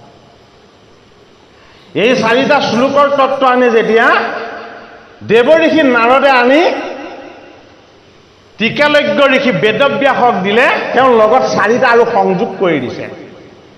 কেইটা শ্লোকত দিলে? 8টাত দিলে। কি সংযোগ কৰিলে? জ্ঞান, বিজ্ঞান, তদং আৰু ৰহস্য। ব্ৰহ্মাদেৱে দিছিলে চাৰিটাত ৰূপ, লীলা, নাম, ধাম। দেৱ ঋষি নাৰদে সেই চাৰিটাৰ লগত চাৰিটা সংযোগ কৰিছিলে। কি চাৰিটা সংযোগ কৰিছিলে? জ্ঞান, বিজ্ঞান, তদং, ৰহস্য। আৰু টিকালজ্ঞ ঋষি বেদব্যাসে যেতিয়া শুকদেৱ ভগৱানক এই ভাগৱত দিছিলে তেতিয়া কেইটা শ্লোকত দিছিলে? 12টা শ্লোকত দিছিলে। 12 স্কন্ধত, 10টা লক্ষণত আৰু 12টা স্কন্ধত দিছিলে, হয়নে? এই চাৰিটাত কি সংযোগ কৰি দিছিলে? টিকালজ্ঞ ঋষি বেদব্যাসে তেওঁৰ পুত্ৰ, প্ৰাণৰ পুত্ৰ যেতিয়া শুকক দিছিলে তাৰ লগত চাৰিটা বস্তু সংযোগ কৰি দিছিলে। কি কি? গুৰু, দেৱ, নাম আৰু ভকত। 12টা তত্ত্ব ভাগৱতৰ, 12জন বৈষ্ণৱ ভাগৱত শাস্ত্ৰত, হয়নে? 6জন ভকত বৈকুণ্ঠৰ। এই সমস্ত তত্ত্ব কথা ক'ত প্ৰকাশ হৈছে? ভাগৱত শাস্ত্ৰত প্ৰকাশ হৈছে। আমি যোৱা এভাগ পাঠত আমি কৈছিলোঁ নামঘৰটো বৰ ধুনীয়া ৰং চঙীয়াকৈ বনোৱা, ৰাজসিক কৰি পেলোৱা, হয়নে? এইটো ভক্তিৰ লক্ষণ নহয়। নামঘৰৰ আচল সৌন্দৰ্য কি? নামঘৰৰ আচল সৌন্দৰ্য হ'ল ভকত। যি নামঘৰত ভকতৰ আগমন নাই সেই নামঘৰ যিমান ৰত্নৰে সৈতে খচিত কৰি নিৰ্মাণ কৰক কিয়, তাৰ একো কাম নাই, হয়নে? সেইটো কাৰণে গুৰু ধৰ্মত শুকদেৱ ভগৱানে পাণ্ডৱ নদী পৰীক্ষিতক যি ভাগৱত ধৰ্মৰ কথা কৈছে তাত এটা বিৰাট গভীৰ স্থান দিয়া হৈছে। কাক? ভকতক। ভকতৰ যদি নামঘৰত প্ৰৱেশ নহয় তেতিয়াহ'লে ভগৱান চৈতন্য নহয়। সেইটো কাৰণে ভকত বৈষ্ণৱৰ যদি সংগ নহয় তেতিয়াহ'লে ঈশ্বৰৰ আশীৰ্বাদ লাভ কৰা নহয়। গুৰু, দেৱ, নাম আৰু ভকত, এইকেইটাই হ'ল আচল বস্তু। এইকেইটাৰ বাহিৰে জগতত যত যিমান বস্তু আছে সকলো অবস্তু। হা? গংগাৰ পাৰ হ'ল এটা তত্ত্ব য'ত ত্ৰিবেণী সংগম হৈছে। গংগাৰ পাৰত 3টা বস্তু এক হৈছে। এটা হ'ল জ্ঞান, এটা হ'ল ভক্তি আৰু অন্যটো হ'ল বৈৰাগ্য। জ্ঞান কিহৰ জ্ঞান? ঈশ্বৰ জ্ঞান। ভক্তি কাৰ ভক্তি? গুৰুৰ ভক্তি আৰু ঈশ্বৰৰ ভক্তি। আৰু গুৰু আৰু ঈশ্বৰৰ ভক্তি লাভ কৰিলে কি হয়? কামনা বাসনা সকলো দূৰ হয়, সেইটোক কোৱা হয় বৈৰাগ্য। সেইটোক কোৱা হয় বৈৰাগ্য। গতিকে জ্ঞান ভক্তি আৰু বৈৰাগ্য তিনিটা বস্তু য'ত একেলগে সাধন হয়, সেই স্থানকণৰ নাম হ'ল গংগা। গংগা মানে কি? প্ৰবাহিনী। কিহৰ প্ৰবাহ হয়?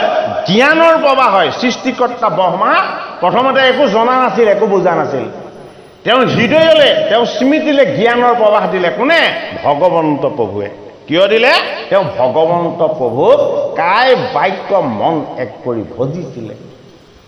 সেইটো কাৰণে ভগৱন্তত কৰা ভকতিৰ বাবে আমাৰ কি হয়? ঈশ্বৰ জ্ঞান লাভ হয়, ভকতিৰ জ্ঞান লাভ হয়। ভকতিৰ জ্ঞান যদি লাভ হয়, তেতিয়া আমাৰ ভক্তি হ'ব। যদি আমাৰ ভক্তি হয়, তেতিয়া এই জীৱনৰ প্ৰতি, এই সংসাৰৰ প্ৰতি আমাৰ কেতিয়াও কোনো ধৰণৰ মোহ আৰু মায়া নাথাকে। তাক কোৱা হয় বৈৰাগ্য। এই জ্ঞান ভক্তি আৰু বৈৰাগ্য য'ত সাধন হয়, সেই স্থানকণৰ নাম হ'ল গংগা। কি গংগা? প্ৰবাহিনী গংগা। এই প্ৰবাহ যদি কেনেবাকে এবাৰ চলিবলৈ আৰম্ভ হয়, এই প্ৰবাহ আৰম্ভ হয় হিমালয়ৰ পৰা। হিমালয় মানে কি? সাধনাৰ আটাইতকৈ উচ্চ স্থান। আৰু এই প্ৰবাহৰ সমাপ্তি ক'ত হ'ব? এই প্ৰবাহৰ সমাপ্তি হ'ব সমুদ্ৰত। সমুদ্ৰ কি? সমুদ্ৰ হ'ল সমস্ত তত্ত্বৰ কি কয়? লয় যোৱা যিটো স্থান। যিমান নদী পৰ্বতৰ পৰা উৎপত্তি হৈছে, সমাপ্ত ক'ত হৈছে? সমাপ্ত হৈছে সমুদ্ৰত। এইটো কাৰণে সৃষ্টিকৰ্তা ব্ৰহ্মাই বুজি পালে, মই ক'ৰ পৰা আহিছিলোঁ, মোক ক'ৰ পৰা বুঢ়াই অনা হৈছিলে, আৰু মই গৈ ক'ত পৰিমগৈ। এই তত্ত্বটোকে এতিয়া পাণ্ডৱৰ নাতি পৰীক্ষিতক ভাগৱতৰ ২য় স্কন্ধত শুকদেৱ ভগৱানে দেখুৱাইছে। কি ৰূপত?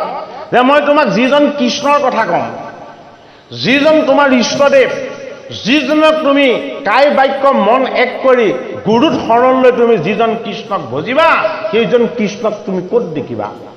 তুমি থাকিবা এই ভূমিভাগত, কিন্তু তুমি দেখা পাবা ক'ত? সেইজন কৃষ্ণক তুমি দেখা পাবা বৈকুণ্ঠত। এই দিব্য স্থানত ভগৱন্ত কৃষ্ণ কেনেদৰে বিৰাজমান হৈ আছে, সেইজনক তুমি দৰ্শন কৰি কৰি তোমাৰ মৃত্যুৰ ভয়, কালৰ ভয়, জীৱনৰ মোহ আৰু মায়া, এই সমস্তবিলাক তোমাৰ পৰা কি হৈ যাব? দূৰ হৈ যাব। গতিকে ভাগৱতত বৰ্ণনা কৰা কৃষ্ণৰ অনন্য ৰূপ আৰু বৈকুণ্ঠৰ যি ৰূপ, বৈকুণ্ঠ ধামৰ যিটো ৰূপ, এই ৰূপটোক যদি আমি স্মৰণ, যদি আমি অহৰ্নিশে কৰিব পাৰোঁ, তেতিয়াহ'লে আমাৰ কি হ'ব? আমাৰ যিবিলাক অজ্ঞান অবিদ্যা আৰু বিকাৰ আছে, এই বস্তুবিলাক নিজে নিজেই দূৰ হৈ যাব। আমি এটা উদাহৰণ আগতেও দিছিলোঁ, আজিও দিওঁ, আপোনালোকে শুনক। এতিয়া যদি মই হাতত টেঙা এটুকুৰা নোলোৱাকৈ চুপি চুপি যদি টেঙা লাগিছে বুলি মুখখন বেকা কৰি দিওঁ, আপোনালোকৰ প্ৰত্যেকৰে জিভালে পানী আহি যাব। যাবনে নাযাব বাৰু? হা? টেঙা খাইছোঁ বুলি যদি অভিনয়টো কৰি কেনেবাকৈ মুখখন বেকেটা বেকেট কৰি দিওঁ, প্ৰত্যেকৰ জিভালে পানী আহি যাব। হয়নে বাৰু? এই যে আমি কিবা এটা খালে নোখোৱাকৈ যে আমাৰ জিভালে ৰস আহি যায়, এই ৰসৰ যিটো সাৰ, তাক কোৱা হয় ৰাস। যি কৰে সেয়া কৃষ্ণ। এই ৰসৰ সাৰ যদি কেনেবাকৈ নিজেই হৈ যাব পৰা যায়, তাক কোৱা হয় মহাৰাস। যি কৰে কৃষ্ণ আৰু গোপী একত্ৰে কৰে। সেইটো কাৰণে বৈকুণ্ঠৰ বৰ্ণনা কৰা এই ভাগৱত শাস্ত্ৰত বৈকুণ্ঠৰ ঈশ্বৰ ভগৱান কৃষ্ণ এই ভূমিভাগলৈ নামি আহি অৱতাৰ লৈ বৃন্দাবনত গোপীৰ লগত আনন্দময় নৃত্য কৰি হৰিৰ ৰস তেওঁ নিজেও পান কৰিছে আৰু গোপীকো পান কৰাইছে। আৰু অন্তিমত কি হৈছে? এই হৰিৰ ভক্তিৰ ৰস গোপীসকলে নিজে পান কৰাই নহয়, ভগৱানকো পান কৰাই দিছে। গতিকে ভগৱন্তৰ ভক্তিৰ ৰস নিজে পান কৰাৰ যিটো আনন্দ তাৰ নাম হ'ল ৰস, তাৰ নাম হ'ল ৰাস। ভগৱন্তৰ ভক্তিৰ ৰস যদি কেনেবাকৈ ভগৱানক পান কৰাই দিব পৰা হৈছে তাক কোৱা হয় মহাৰাস। গতিকে এফালে ৰাস, সিফালে মহাৰাস। এই আনন্দৰ তত্ত্ব প্ৰকাশ হৈছে ক'ত? ভাগৱত শাস্ত্ৰত, হয়নে বাৰু? সেইটো কাৰণে দশম আমাৰ যেতিয়া আহিব, দশমত যেতিয়া কৃষ্ণৰ জন্মৰ কথা ওলাব, আমি এইবাৰ সমস্ত কথা তত্ত্বৰ ৰূপত আমি ব্যাখ্যান কৰিবলৈ যত্ন কৰিম। কংসৰ কাৰাগাৰ, পুতনা, অঘাসুৰ, চক্ৰবাদ, এই অসুৰবিলাকৰ দানৱী ৰূপটো আমাৰ লগতনো কেনেকৈ আছে, এই বস্তুবিলাক আমি নিখুঁতভাৱে দেখাবলৈ যত্ন কৰিম। দশমত পোৱা যাব। এতিয়া কেৱল আমি চাব লাগে কি, যিজন ঈশ্বৰ বৈকুণ্ঠত থাকে, বৈকুণ্ঠ ধামত ভকত বৈষ্ণৱসকলে আনন্দৰে সৈতে যিজন ঈশ্বৰ কৃষ্ণক সৰ্বদা উপাসনা কৰি জন্ম মৃত্যু আদি দুখ যান্ত্ৰণা কষ্টৰ পৰা সৰ্বদা মুক্ত হৈছে, সেইজন ঈশ্বৰ কৃষ্ণৰ চৰণ আমি যাতে একান্ত চিত্তে উপাসনা কৰোঁ। তাৰ কাৰণে শুকদেৱ ভগৱানে গংগাৰ পাৰত পাণ্ডৱৰ নাতি পৰীক্ষিতক বৈকুণ্ঠ ধামৰ যি অনন্য ৰূপ আৰু লগতে বৈকুণ্ঠপতিৰ যি নিৰ্গুণ ৰূপ, এই ৰূপৰ বৰ্ণনা ভাগৱতৰ ২য় স্কন্ধতেই কৰি পৰীক্ষিতক ঈশ্বৰ দৰ্শন কৰাই দিছে। কৃষ্ণ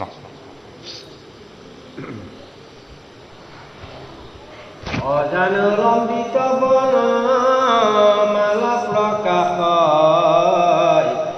তাতে পৰিমত্ত মধু কৰে গুঞ্জৰ, চাৰিখানি ভুজ শোভে চন্দনে চৰ্চিত, অংগদ পলয়া ভূষণে ভূষিত, কটিততে পাটভূমি মেখেলা ৰত্ন, উৰু কৌৰি কৰ জানো জংঘা মনোহৰ, চৰণ কমল ৰত্ন মন্দিৰ জোৰ, উন্নত আঙ্গুলি নখ চন্দ বিৰাজ, পদতলৰ কত ভকতি মনোনীত, ধ্বজ বজ পদ্ম জপ অঙ্কুশে অঙ্কিত, হেন মনোহৰ ৰূপ লাৱণ্য প্ৰচুৰি, দেখি দৰ্প হৰে আতি কন্দৰ্প কুটি, দিব্য সিংহাসনে বসি আছা ভগৱন্ত, হিতক প্ৰসাদে দিবে সন্মুখে আচন্ত, মূৰ্তিমন্ত তত্ত্বগণে শোভিতি উপাসে, কটু ভক্তে চামৰে বিঞ্চন্ত লাখে লাখে। হে অখণ্ড ঐশ্বৰ্য যুক্ত দেৱ সনাতন, উপাসনতে আছে শুন দাণ্ডী ভক্তগণ, এ মৃদংগ মন্দিৰা ধৰি হৰি গুণ গায়, অৰুদ্ৰ কবিলাসক তু বিপিঞ্চি বজাৱে, এ কত ভক্তি ভাৱে নাচে কৃষ্ণৰ আগত, এ কতো গীত গায়া স্তুতি থাকয় প্ৰেমত, এ কতো তুতি কৰে কতো এ পুষ্প বৰিষয়, এ কতো নমস্কাৰ কৰি কৰে জয় জয়, এ হেন পৰিছে দবসী আছাম ভগৱন্ত, এ দেখিব মাপে মেয়াতি বিমল ভৈলন্দ আনন্দৰ ভৰে টান হৃদয় দ্ৰবী এ সৰ্বাংগে পুলকনে তে লুটক পৰি হে ৰামকৃষ্ণ বুলি দণ্ডৱতে বৰিলন্ত হে উঠা বিধি বুলি হৰি ধৰিত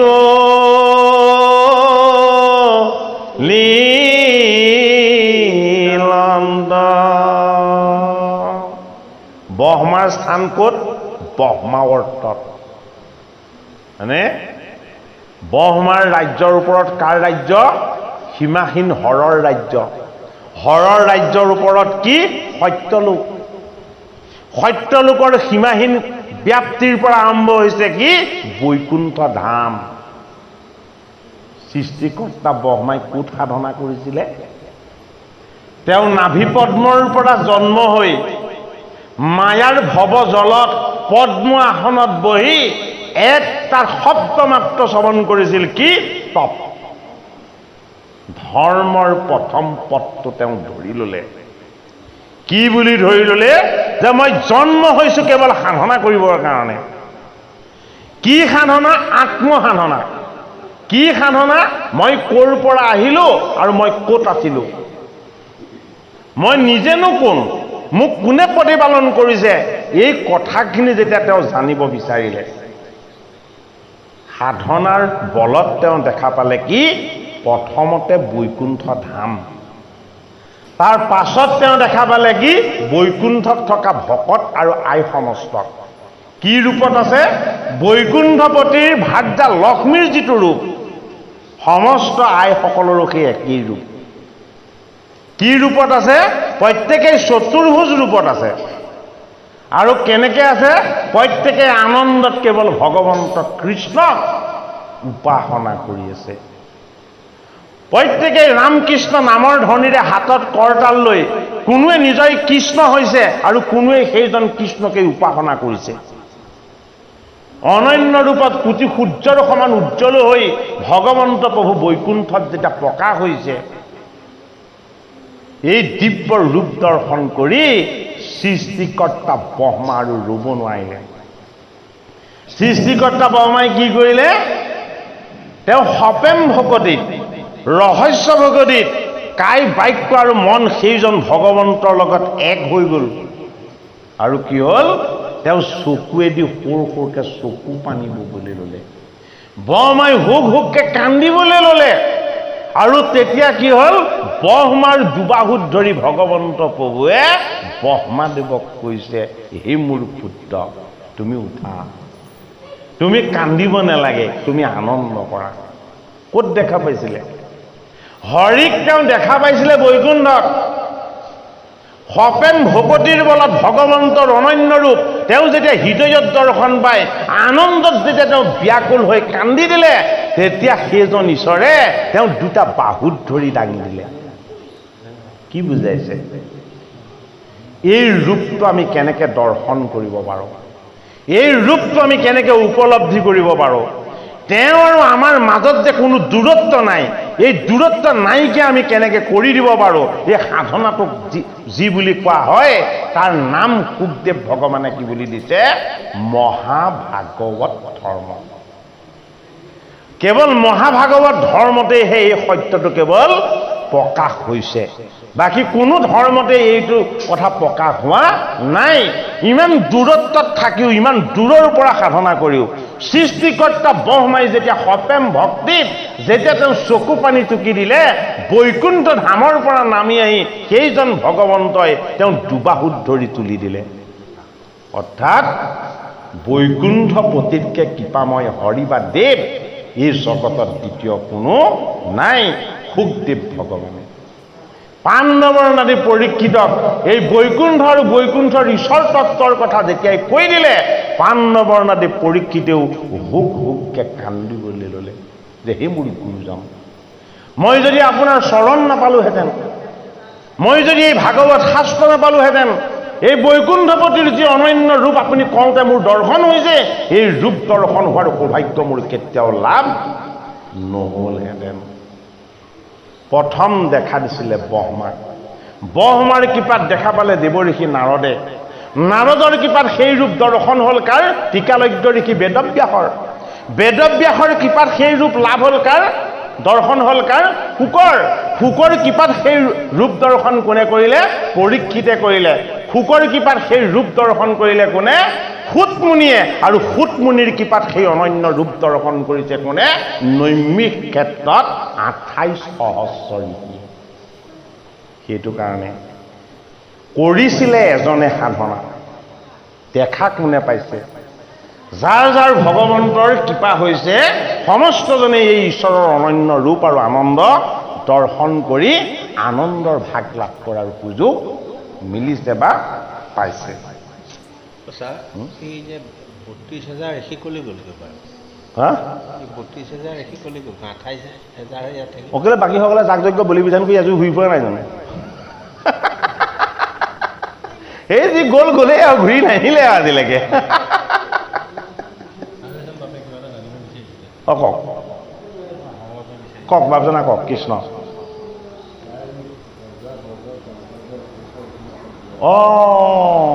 আমি আকৌ অকণমান স্কিপহে কৰিব বিচাৰিছিলোঁ, বোলো শেষ কৰোঁ নেকি।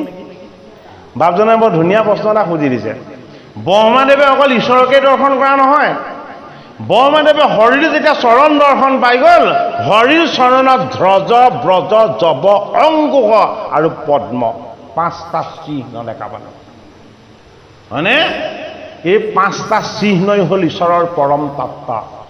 হে সৃষ্টিকৰ্তা ব্ৰহ্মা, তোমাক মই দেহ নামৰ এখন ৰথ দিছোঁ, যান দিছোঁ। এই দেহ নামৰ যিমান ৰথ আৰু যান আছে, হয় মোৰ পদত মই সেইবিলাকক ধ্বজ ৰূপেৰে ধাৰণ কৰি আছোঁ। ব্ৰজ, এই দেহীবিলাকক বাক্যৰ শক্তি আৰু মোক উপাসনা কৰাৰ যিটো শক্তি, এই শক্তিটো মই দি আছোঁ। সেইটো হ'ল কি? সেইটো হ'ল ব্ৰজ। এই দেহীবিলাকৰ লগত থকা পঞ্চভূতৰ যি দেহ, এই দেহটোক মই ধাৰণ কৰি পালন কৰি আছোঁ। সেইটো কাৰণে কি? সেইটো হ'ল জৱ। আৰু কি? অংকুশ। অংকুশ মানে কি? হে সৃষ্টিকৰ্তা ব্ৰহ্মা, তুমি মোক বিচাৰি ক'ৰ পৰা আহিলো বুলি বাহিৰলৈ তুমি 100 বছৰ সাঁতুৰিলা, আৰু তাৰ পাছত মোৰ হাকুটিডাল লগাই মই তোমাক মোৰ চৰণৰ ফালে আনিলো। বোলে কি? তুমি আত্মসাধনাত লাগি গ'লা, ঈশ্বৰ সাধনাত লাগি গ'লা, তপোময় সাধনাত লাগি গ'লা। তপ আৰু উপাসনা এই ধৰ্মৰ 4টা তত্ত্বৰে যি মোক পাব বিচাৰে, সেইজনক মই টানি আনিব লাগে। কিহেৰে? মোৰ এই অংকুশ নামৰ এই হাকুটাডালেৰে সৈতে। সেইডাল হ'ল অংকুশ। তাৰ পাছত কৈছে, এই যে তুমি বৈকুণ্ঠ দৰ্শন পালা, এই বৈকুণ্ঠতে ভকত বৈষ্ণৱ সমস্তই যে কেৱল হাতত কৰতাল লৈ মোক যে স্তুতি কৰি আছিলে, সেইসকলক মই চৰণত পদ্মৰূপে ধাৰণ কৰোঁ। সেইটো কাৰণে ধ্ৰজ, ব্ৰজ, জৱ, অংকুশ, পদ্ম। ধ্ৰজত ব্ৰহ্মা, ব্ৰজত হ'ল নাৰদ, জৱত হ'ল লক্ষ্মী, অংকুশত হ'ল শিৱ, আৰু পদ্মত কোন? পদ্মত ইন্দ্ৰ আৰু অন্য দেৱতা আৰু ভকত বৈষ্ণৱ সমস্ত পংকজত। গতিকে ভগৱন্ত প্ৰভুৰ পঞ্চচিহ্নত নাই কি? কোনে দেখা পাইছে? সৃষ্টিকৰ্তা ব্ৰহ্মাই তত্ত্বৰূপত দেখা পাইছে। সেইটো কাৰণে চিহ্ন বুলিহে ক'লে।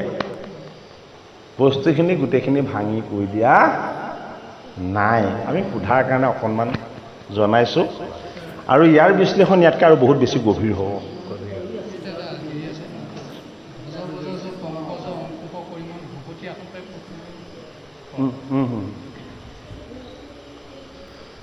ধ্ৰজ, ব্ৰজ, জৱ, অংকুশ, পদ্ম কৰি মন ভকতি আসন পাৰি কৰিলোঁ গ্ৰহণ।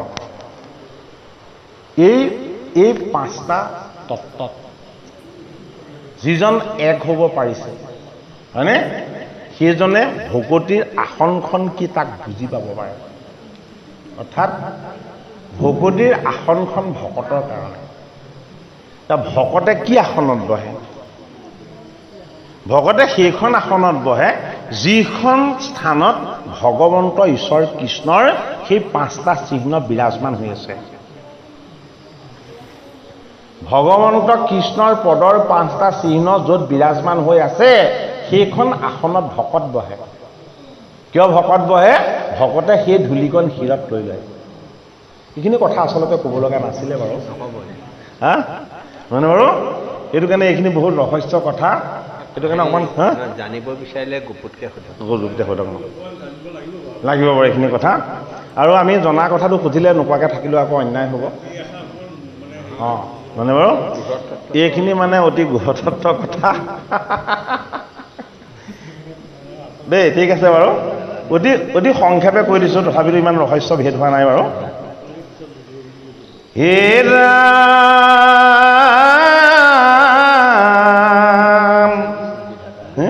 পাছে কৃষ্ণ বিধাতা কোনখিনি আছিলে? পাছে 21ৰ তলত 21ৰ তলত, অঁ ঠিক কৈছে।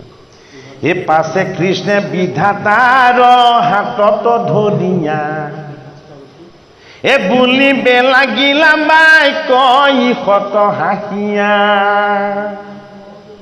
ভগৱন্ত বদতি শুনিও সৃষ্টিকৰ এই আমাক সন্তোষ তুমি কৰাইলা বিষ্ণৰ এ লৈও অভিমত বৰ দেহন জোৱাই এ মোক দেখিলা তো সবে দুখ দূৰ যায় এ মোৰ কৃপাতে শেষবে কাৰ্য ভৈল সিদ্ধি এ জানি অভিমান তুমি এৰিবা বিধি। কিবা কাম এটা জানিলে আমাৰ অহংকাৰ আহেনে নাহে বাৰু? সেইটো যদি কেনেবাকৈ কোনোবাই শিকিবলৈ যায়, তেতিয়া তাৰ ওচৰত অলপ গপত উফন্দি দেখুওৱা হয় মানে বাৰু। এই ইমান টান কাম তুমি পাৰিবা জানো শিকিব? ইমান টান কাম তুমি পাৰিবা জানো কৰিব? হয়নে নহয় বাৰু? হয়নে? অৰ্থাৎ নিজৰ বহুতখিনি তাত যেন গুণ আছে, সেইখিনি প্ৰকাশ কৰি দেখুওৱা, হয়নে নহয় বাৰু? কিন্তু হৰি ভকতিত কি? তাৰ বিপৰীত। হৰি ভকতিত তাৰ বিপৰীত। সেইটো কাৰণে হৰি দৰ্শনৰ আচল আনন্দটো কি? যে মই তোমাক কেৱল আশীৰ্বাদ, মোৰ তত্ত্বকেই যে পাবা মই সেয়া আশীৰ্বাদেই দিয়া নহয়। হে সৃষ্টিকৰ্তা ব্ৰহ্মা, তুমি মোৰ কৃপা লাভ কৰাৰ কাৰণে তোমাৰ কোনো অহংকাৰ নাথাকিব। বৰ ডাঙৰ কিবা। প্ৰথম সৃষ্টিকৰ্তাক অহংকাৰৰ পৰা মুক্ত কৰি লৈছে কোনে? জগতৰ হৰিয়ে কৃপা কৰি। তোমাৰ লগত আৰু অহংকাৰ নাথাকিব।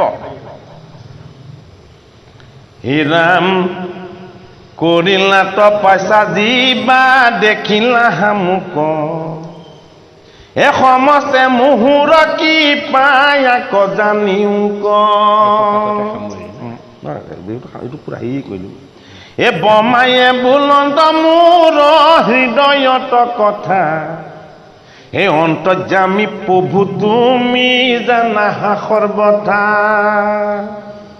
তথাপিতো নাথ মই বৰ সাঞ্চো এ তজু স্থূল সূক্ষ্ম ৰূপ জানিবা কচাও অজিমতে জগত সজা পালা সংহাৰ অজি সব শক্তিয়ে নানা ধৰায় অৱতাৰ শিষব জ্ঞান কমুক দিওক মাধৱ এ জগত সজীৱতে মে কৰ্ণীয়া উৎসৱ। হে মোৰ হৰি, তুমিনো কি শক্তিৰ দ্বাৰা সকলো ভকতৰ মনৰ ইচ্ছা পূৰ কৰা? এই জগতখন তুমি পালন কৰা, এই জগতখন চলাই আছা, মোকো তুমি প্ৰতিপালন কৰি আছা। তোমাৰনো কি মহিমা? তুমি কেনেকৈ সৃষ্টি স্থিতি আৰু লয় এই তিনি কাৰ্য তুমি সম্পাদন কৰি থাকা? তুমি মোক সেই কথা জনোৱা। সৃষ্টিকৰ্তা ব্ৰহ্মাৰ আকৌ প্ৰাৰ্থনা, হে আৰু মোক এহি কৃপা কৰা ভগৱান এ জগত স্বজন্তে যেন নুহি অভিমান এ ব্ৰহ্মাৰ প্ৰাৰ্থনা শুনি কৃষ্ণ নিগদতি চতুৰ শ্লোক ভাগৱত লোৱা পদাপতি। সৃষ্টিকৰ্তা ব্ৰহ্মাই ক'লে যে তুমি মোক সৃষ্টিকৰ্তাৰ ৰূপেৰে জন্ম দিছা, মই গম পালোঁ। মই জগত সৃষ্টি কৰিম, ব্ৰহ্মাণ্ড সৃষ্টি কৰিম, জীৱ সৃষ্টি কৰিম, কিন্তু হে প্ৰভু, যিমান সৃষ্টি নহওক কিয় মোৰ যাতে অকণো অহংকাৰ নহয়। হয়নে বাৰু? তাৰ অহংকাৰটো তেনেকৈ নাইকিয়া হ'ব জানো? হৰিয়ে চাই দিলে অহংকাৰ দূৰ হৈ যাব জানো? নাযায়। হৰিৰ তত্ত্বটো পাব লাগিব। সেইটো কাৰণে কি বুলি কৈছে, যদি অহংকাৰৰ পৰা মুক্ত হ'ব বিচাৰিছা তেতিয়াহ'লে তুমি ভাগৱত লৈ লোৱা। কি? চতুৰ্শ্লোকী ভাগৱত। এতিয়া চতুৰ্শ্লোকী ভাগৱতৰ কথাকেইটা আমাক ক'ব। পাঠভাগ অকণমান দীঘলীয়া হ'লেও আজি এইকণলৈকে পাঠ কৰি সামৰিব লাগিব, যিহেতু ইয়াৰ পাছৰ পাঠভাগ অকণমান বেছি সময় লাগিব। ভাগৱতৰ দশলক্ষণৰ বৰ্ণনা হ'ব আৰু লগতে তৃতীয় স্কন্ধৰ প্ৰাৰম্ভিক কথাখিনিও আমি আৰম্ভ কৰি থ'ব লাগিব। হে ৰাম, জগতৰ পূৰ্বে মই মাতো থাক যাম। এই কথাখিনি অকণমান মনোযোগে শুনিব দেই। ইয়াৰ চতুৰ্শ্লোকী ভাগৱত। এই কাৰ্যৰ কাৰণ কিছু নাথাকিল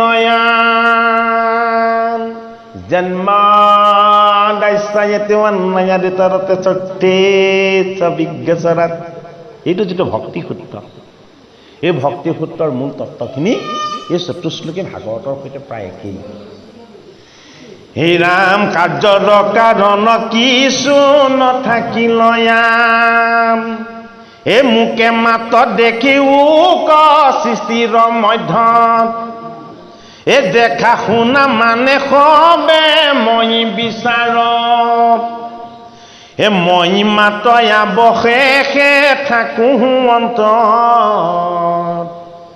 এ কুণ্ডল ভাঙিলে যে শুনা স্বৰূপত। এ বস্তু ক দেখাও ক বস্তু ক আৱৰি। এযোবাৰী মৃদং নেথাবিনী প্ৰতিশগ্ৰমিছা। শ্লোকজনত এই কথাষাৰ কৈছে যে এই কথাটোৱে কৈছে। এসেহি হে মুহুৰ মায়া জানা নিষ্ঠ কৰি। নথাকিতো দেখি যেন চন্দ্ৰমা দুত। থাকি তো ৰাহু গজে কেহুনে দেখ। হিমতে মায়াৰ যায় ঈশ্বৰ। আশাৰ বিষয় মাত দেখাৱে জীৱ।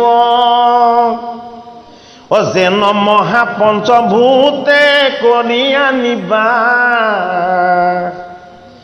স্থাৱৰ জংগম সদা কৰয় প্ৰকাশ। মই সেই মতে আছো জগতকে ব্যাপী। তাৰ গুণে দুখে মোক নোচোৱে তথাপি। হেন মোক বিচাৰিবে সাধুৰ সংগত। জ্ঞান বিজ্ঞানতে হৈবে কবেকত। শ্ৰৱণ কীৰ্তন মোৰ ৰহস্য ভকতি। আকেশে কৰিবে মাত্ৰ জিহুৱে সুমতি। যিটো তনু তজুৱাগে কৰিছো বেকত। এহি মোৰ নিজৰ ৰূপ কৈলো সাৰতত। সৃষ্টি স্থিতি আদি মোৰ লীলাই অনুপাম। ব্ৰাহ্মণ্য শৰণ্য আদি গুণৱাৰে নাম। তজুৱাগে 4 শ্লোক কৈলো ভাগৱত। মোৰ আশীৰ্বাদে সবে হওক কণ্ঠাগ্ৰত। চতুৰ্শ্লোকী ভাগৱতেই হ'ল ভাগৱত তত্ত্ব। সুখদেৱ ভগৱানে পৰীক্ষিত নৃপতিক কি ক'বলৈ লৈছিলে যে মই তোমাক যি ক'ম এয়া ভাগৱত ধৰ্ম। ভাগৱত ধৰ্মৰ সমস্ত তত্ত্ব কথা ক'ত প্ৰকাশ হ'ল? সৃষ্টিকৰ্তা ব্ৰহ্মাক যি 4টা শ্লোকত বৈকুণ্ঠপতিয়ে ঈশ্বৰ তত্ত্বৰ জ্ঞান দি দিলে, এই 4টা শ্লোকত দিয়া ঈশ্বৰ জ্ঞানখিনিক একেলগে কোৱা হয় কি বুলি? ভাগৱত ধৰ্ম। এইটো কাৰণে ভাগৱত ধৰ্মটোৰ সাৰটো ক'ত বিচাৰিলো বুলি ক'লে? এই ভাগৱত ধৰ্মৰ সাৰটো সৃষ্টিকৰ্তা ব্ৰহ্মাক ক'ত বিচাৰি ল'বলৈ ক'লে? অন্তিম শ্লোকজনাত উপদেশ দিছে। কি বুলি উপদেশ দিছে? যে ভকতৰ সংগত মোৰ গুঞ্জ আৰু লীলা তুমি সদায় কি কৰিবা? চৈতন্য কৰিবা। শ্ৰৱণ কীৰ্তন ধৰ্মৰ দ্বাৰা তুমি মোৰ চৰণ সেৱা কৰিবলৈ যত্ন কৰিবা। তেতিয়া কি হ'ব? মোৰ এই শ্ৰুতুশ্লোকী ভাগৱতৰ যিটো ৰহস্য তত্ত্ব, এই তত্ত্বটো তোমাৰ বিদিত হ'ব। সেইটো কাৰণে সৃষ্টিকৰ্তা ব্ৰহ্মাই এই কথাখিনি তেওঁৰ মানস পুত্ৰ দেৱঋষি নাৰদক বিকত কৰিলে। নাৰদে এইখিনি কথা পাই কাক দিলেহি? টিকালজ্ঞ ঋষি বেদব্যাসক দিলেহি। বেদব্যাসে এইখিনি কথা তেওঁ প্ৰাণৰ পুত্ৰ শুকদেৱ ভগৱানক পঢ়ালে, শিকালে আৰু বুজালে। কলিৰ সন্ধ্যাত গংগাৰ পাৰত পৰীক্ষিত নৃপতিক এইখিনি কথা শুকদেৱে শ্ৰৱণ কৰাইছে। গতিকে ব্ৰহ্মাদেৱক বৈকুণ্ঠপতিয়ে যি আজ্ঞা কৰিছিল, সেই আজ্ঞাকেই পালন কৰিছে কোনে? শুকদেৱ ভগৱানে। পৰীক্ষিত নৃপতিক সেই ভাগৱত কথা শ্ৰৱণ কৰাই ঈশ্বৰ তত্ত্বৰ আনন্দৰ ভাগ তেওঁ দান কৰিছে। সেইটো কাৰণে এই চতুশ্লোকী ভাগৱতৰ মূল তত্ত্বত কি বুলি ক'লে? যে তুমি নিজক বিচাৰিছিলা। কি বুলি? যে মই ক'ৰ পৰা আহিলোঁ, মই ইয়াত আহি কেনেকৈ উপগত হ'লো। গতিকে তুমি বুজি লোৱা, এই সৃষ্টিত তুমি বুলি একো বস্তু নাই। বোলে কি? সৃষ্টিৰ আদিতেও ময়েই আছিলোঁ। মোৰ ইচ্ছাত মই তোমাক প্ৰকাশ কৰিছোঁ। আৰু তোমাৰো কি হ'ব? তোমাৰো এই ব্ৰহ্ম আৰু আয়ুস যেতিয়া শেষ হ'ব, ৰুদ্ৰই সংহাৰ কৰি তোমাকো বিনাশ কৰিব। সেইটো কাৰণে আকৌ অন্তত তোমাৰ দৰে ব্ৰহ্মাৰ দৰে যিমান জীৱ আছে, এই সমস্তবিলাকক মই উদৰত ধাৰণ কৰি হিৰণ্যগৰ্ভৰ ৰূপত কেৱল মই অকলে অনন্ত শয়নত আনন্দত লিপ্ত। কেনেকে? মই তোমাক মোৰ গলৰ এটা মণি কৰি বনাইছোঁ। মই কি? মই হলো সমস্ত সোণৰূপী তত্ত্ব। এই সোণৰূপী তত্ত্বৰ পৰা তোমাৰ দৰে সৃষ্টি কৰা এই ব্ৰহ্মা, জীৱ আৰু ব্ৰহ্মাণ্ড, এইবিলাক মোৰ অলংকাৰ। এইবিলাক যেতিয়া মই আকৌ নিজ হাতেৰে বিনাশ কৰি দিম, মোৰ তত্ত্বত আকৌ সুবৰ্ণ ৰূপেৰে সি লয় যাব। সেইটো কাৰণে সৃষ্টিৰ আদিতে ময়েই আছিলোঁ, সৃষ্টিৰ অন্ততো কেৱল ময়েই থাকিম। তুমি যিমান সৃষ্টি কৰিবা এই পঞ্চভূতৰ দেহ তত্ত্বত, এই সমস্তবিলাকৰ মাজত কেৱল ময়েই প্ৰকাশ হ'ম। যদিও মই প্ৰকাশ হ'ম, ইয়াৰ মাজত মোৰ মায়া প্ৰকট হ'ব। মোৰ মায়া প্ৰকট হৈ সমস্ত জীৱবিলাকক অবস্তুক দেখুৱাব, বস্তুক ডাকিব। বোলে কিয়? তেওঁলোকে দেহটো দেখিব, আত্মাক নেদেখে। তেওঁলোকে নিজক দেখিব, ঈশ্বৰক নেদেখে। তেওঁলোকে সংসাৰক দেখিব, ভগৱন্তৰ চৰণক নেদেখে। বোলে কিয়? মই মোৰ মায়াৰ শক্তিৰ দ্বাৰা সমস্তখিনিকে মই অচেতন কৰি ৰাখিম। এই সৃষ্টিকৰ্তা। এই চতুশ্লোক ভাগৱত যেতিয়া তুমি হৃদয়ত যেতিয়া তুমি শ্ৰৱণ কৰিবা, তুমি চিন্তা কৰিবা, ভাৱনা কৰিবা আৰু উপাসনা কৰিবা, কি হ'ব? এই সমস্ত সৃষ্টিৰ মাজত যেতিয়া তুমি সৃষ্টি কৰিবা, এই সৃষ্টিৰ মাজত তুমি মোক দেখা পাবা। আৰু যেতিয়া তুমি মোক দেখা পাবা, মোক দেখাৰ যিটো আনন্দ, এই আনন্দ তোমাৰ লাভ হ'ব। আৰু তেতিয়া কি হ'ব? তুমি ধন্য হৈ যাবা তোমাৰ সৃষ্টিত। যিদৰে মোৰ মায়া প্ৰকট হ'ব, এই মায়াৰ পৰা মুক্ত কৰিবৰ কাৰণে মোৰ ভকতি তোমাৰ সৃষ্টিৰ মাজতেই বিৰাজমান হ'ব। কিমান ধুনীয়াকৈ বুজাইছে ভাগৱতৰ 2য় স্কন্ধত 4টা শ্লোকত কেৱল। আমাৰ আহিবলৈ সময় নাই, শুনিবলৈ সময় নাই, হয়নে? বৈকুণ্ঠৰ ঈশ্বৰজনৰ ৰূপটো ভাবি কিমান ভাল লাগে, হয়নে নহয় বাৰু? সেইজনৰ নাম গুণ শ্ৰৱণ কীৰ্তনৰ আনন্দটো কিমান আনন্দৰ বস্তু, হয়নে? এই আনন্দময় হৰিৰ কথা যদি শ্ৰৱণ কীৰ্তন কৰা হয়, আমাৰ ডাঙৰ টান বেমাৰ হ'লে কি কৰে? বোলে ভকত কেইজনমান গোটাই অকণমান ভাগৱত পাঠ কৰাই দিবা, গা গজেন্দ্ৰ পাঠ কৰাই দিবা, হয়নে নহয়? ৰোগে বিয়া কৰি তেওঁক যমৰ লোকলৈ নিবলৈ সময় হৈ গ'ল, তেতিয়াও হৰিৰ কথা শুনিবলৈ আহৰি নাই। হয়নে বাৰু? সেইটো কাৰণে সময় থাকোঁতেই হৰি কথা শ্ৰৱণ কীৰ্তন আমি কৰিব লাগিব।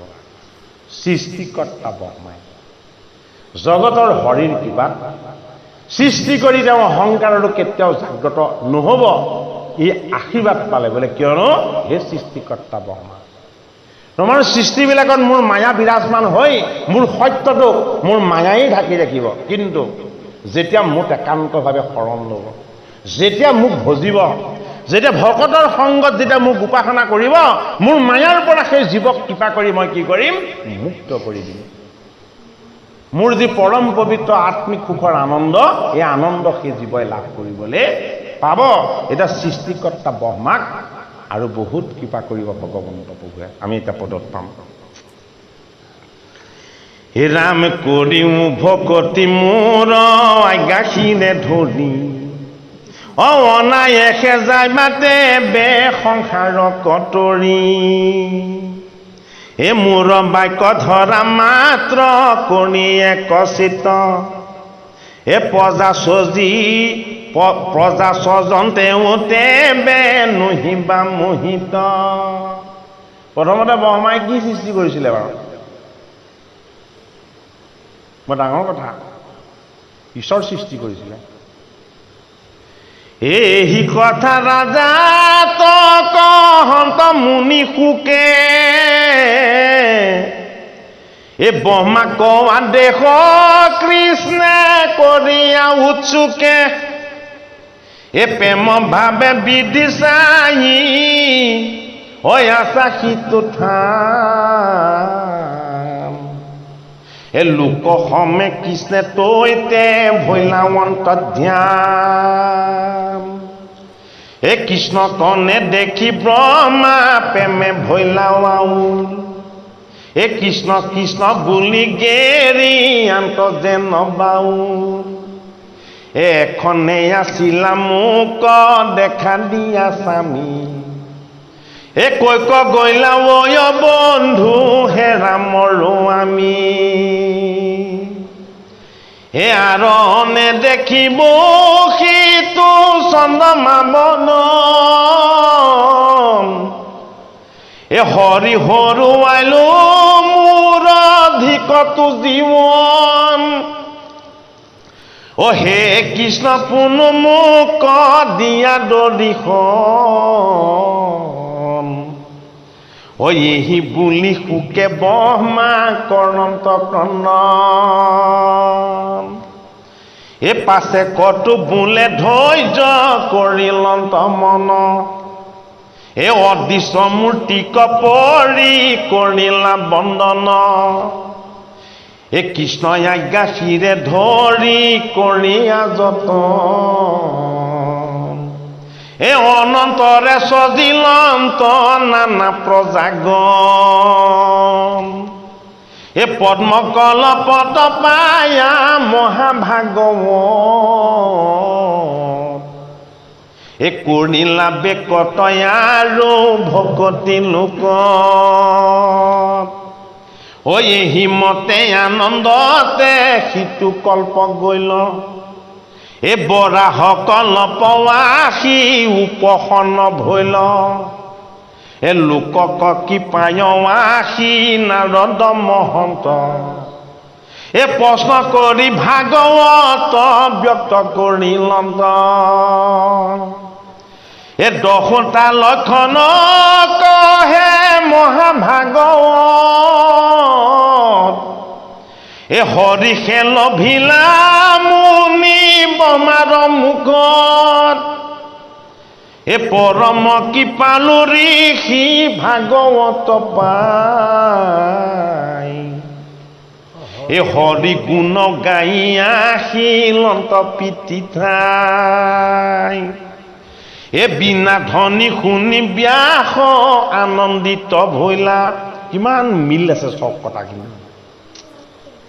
এনেকুৱা এটা ধাৰাত, এনেকুৱা এটা সুতিত, এনেকুৱা এটা প্ৰবাহত ভাগৱত কথাখিনি বোৱাই আনিছে, য'ৰ পৰা উৎপত্তি হৈছে আকৌ সমাপ্তিত তাতেই পৰিছে। হয়নে? ইমান সুন্দৰকৈ বস্তুখিনি মানে প্ৰতিপাদন কৰিছে যে ভাবিলে আচৰিত লাগি যায়। হে ৰাম প্ৰণামী সাদৰে নিজ থানক আনিলা, এ আসনে বসায় ৰংগে খৰগে যে অৰ্চিলা। খৰগে দেই, খৰগে নহয়। এ প্ৰণামী সাদৰে নিজ থানক আনিলা, এ আসনে বসাই ৰংগে খৰগে অৰ্চিলা। এ তুষ্ট হৈয়া ঋষিয়াগে কুশল পুচিলা, এ পৰম কৃপায়ে পাছে ভাগৱত কইলা। নাৰদৰ বাক্য প্ৰীতি মনত ধৰিলা, এ 22 স্কন্ধ ভাগৱত প্ৰেমে নিবন্ধিলা।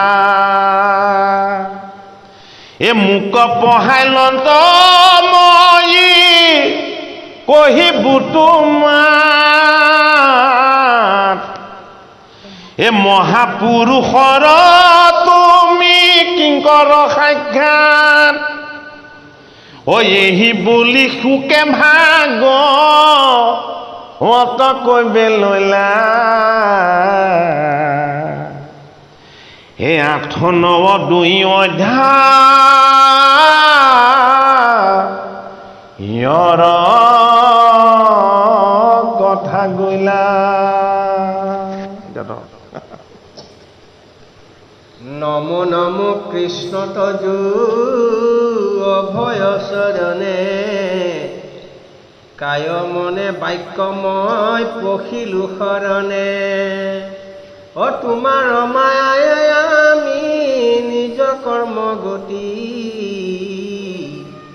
ভ্ৰমোহ যাদৱ ইটো সংসাৰ সম্প্ৰতি। জন্মে জন্মে তাৱে তজু নিজ গো ভকতৰ, মিলু প্ৰসংগ প্ৰভু দিয়াই হিবৰ।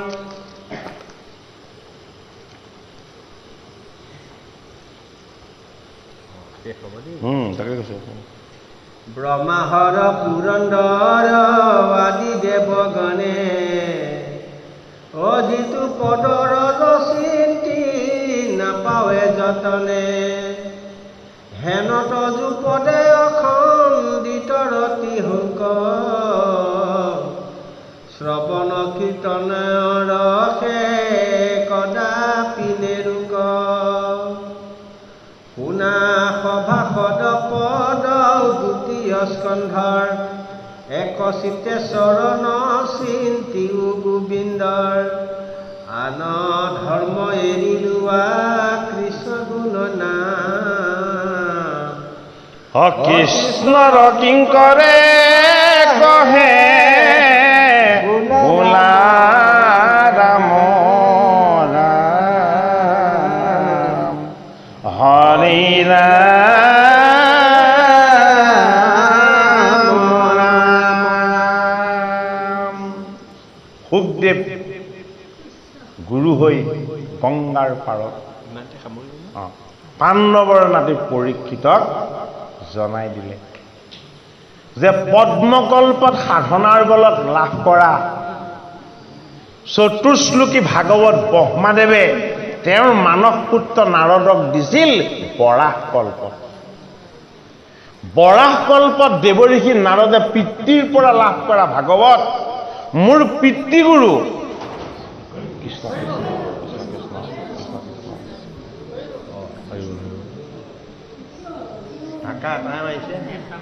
পিতৃগুৰু বেদব্যাসক দিছিলে কেতিয়া? দাপৰ যুগত। আৰু মোৰ পিতৃগুৰুৰ কৃপাত মই দাপৰ যুগত এই ভাগৱত যে মই পাইছিলো, হে মোৰ শিষ্য তুমি কি? তুমি মহাপুৰুষৰ কিংকৰ। মহাপুৰুষ কোন? মহাপুৰুষ পৰম প্ৰভু কৃষ্ণ। এই কৃষ্ণৰ তুমি কিংকৰ দাস। তুমি গুৰুৰ চৰণ ভজি এই কৃষ্ণৰ চৰণৰ আশীৰ্বাদ ল'বলৈ আহিছিলা এই গংগাৰ পাৰলৈ। সেইটো কাৰণে কি বুলি ক'লে ভগৱন্ত প্ৰভুৰ কথা যে পদ্মকল্পত পৰাশকল্পত দেৱঋষি নাৰদে দ্বাপৰ যুগত পালে, টিকালজ্ঞ ঋষি বেদব্যাসে দ্বাপৰৰ অন্তত কলিৰ সন্ধ্যাত পাইছে কোনে? পৰীক্ষিত নৃপতিয়ে। গতিকে প্ৰথম জন্ম হৈছিলে সৃষ্টিকৰ্তা ব্ৰহ্মাৰ, আৰু তাৰ পাছত জন্ম হৈছিলে কি? ভগৱন্ত প্ৰভুৰ ভাগৱত। ক'ত? ব্ৰহ্মাৰ হৃদয়ত ভগৱন্ত প্ৰভুৰ কৃপাত জন্ম হৈছিলে। এই ভাগৱত তেওঁ হৃদয়ত ভগৱন্তৰ কৃপাত লাভ কৰাৰ পাছতে সেই শক্তিৰ দ্বাৰাহে তেওঁ এই জগতত সৃষ্টি কাৰ্য ৰচনা কৰিব পাৰিছিলে। এইটো কাৰণে আমাৰ সমাজত আকৌ এটা নিয়ম আছে নহয়, তোৰ বিয়া পাতিব হ'ল, তই এতিয়া শৰণ ল'ব লাগিব, হয়নে বাৰু? ব্ৰহ্মায়ু সৃষ্টি কৰিবৰ আগত জগতৰ হৰিৰ চৰণত শৰণ লৈ চতুশ্লোকী ভাগৱত লাভ কৰিব লগা হৈছিলে। গতিকে আমিও সময় থাকোঁতে, বয়স থাকোঁতেই ভাগৱত কথা শ্ৰৱণ কীৰ্তন কৰি হৰিৰ আশীৰ্বাদৰ ভাগ এইটো জীৱনতেই ল'ব লাগিব।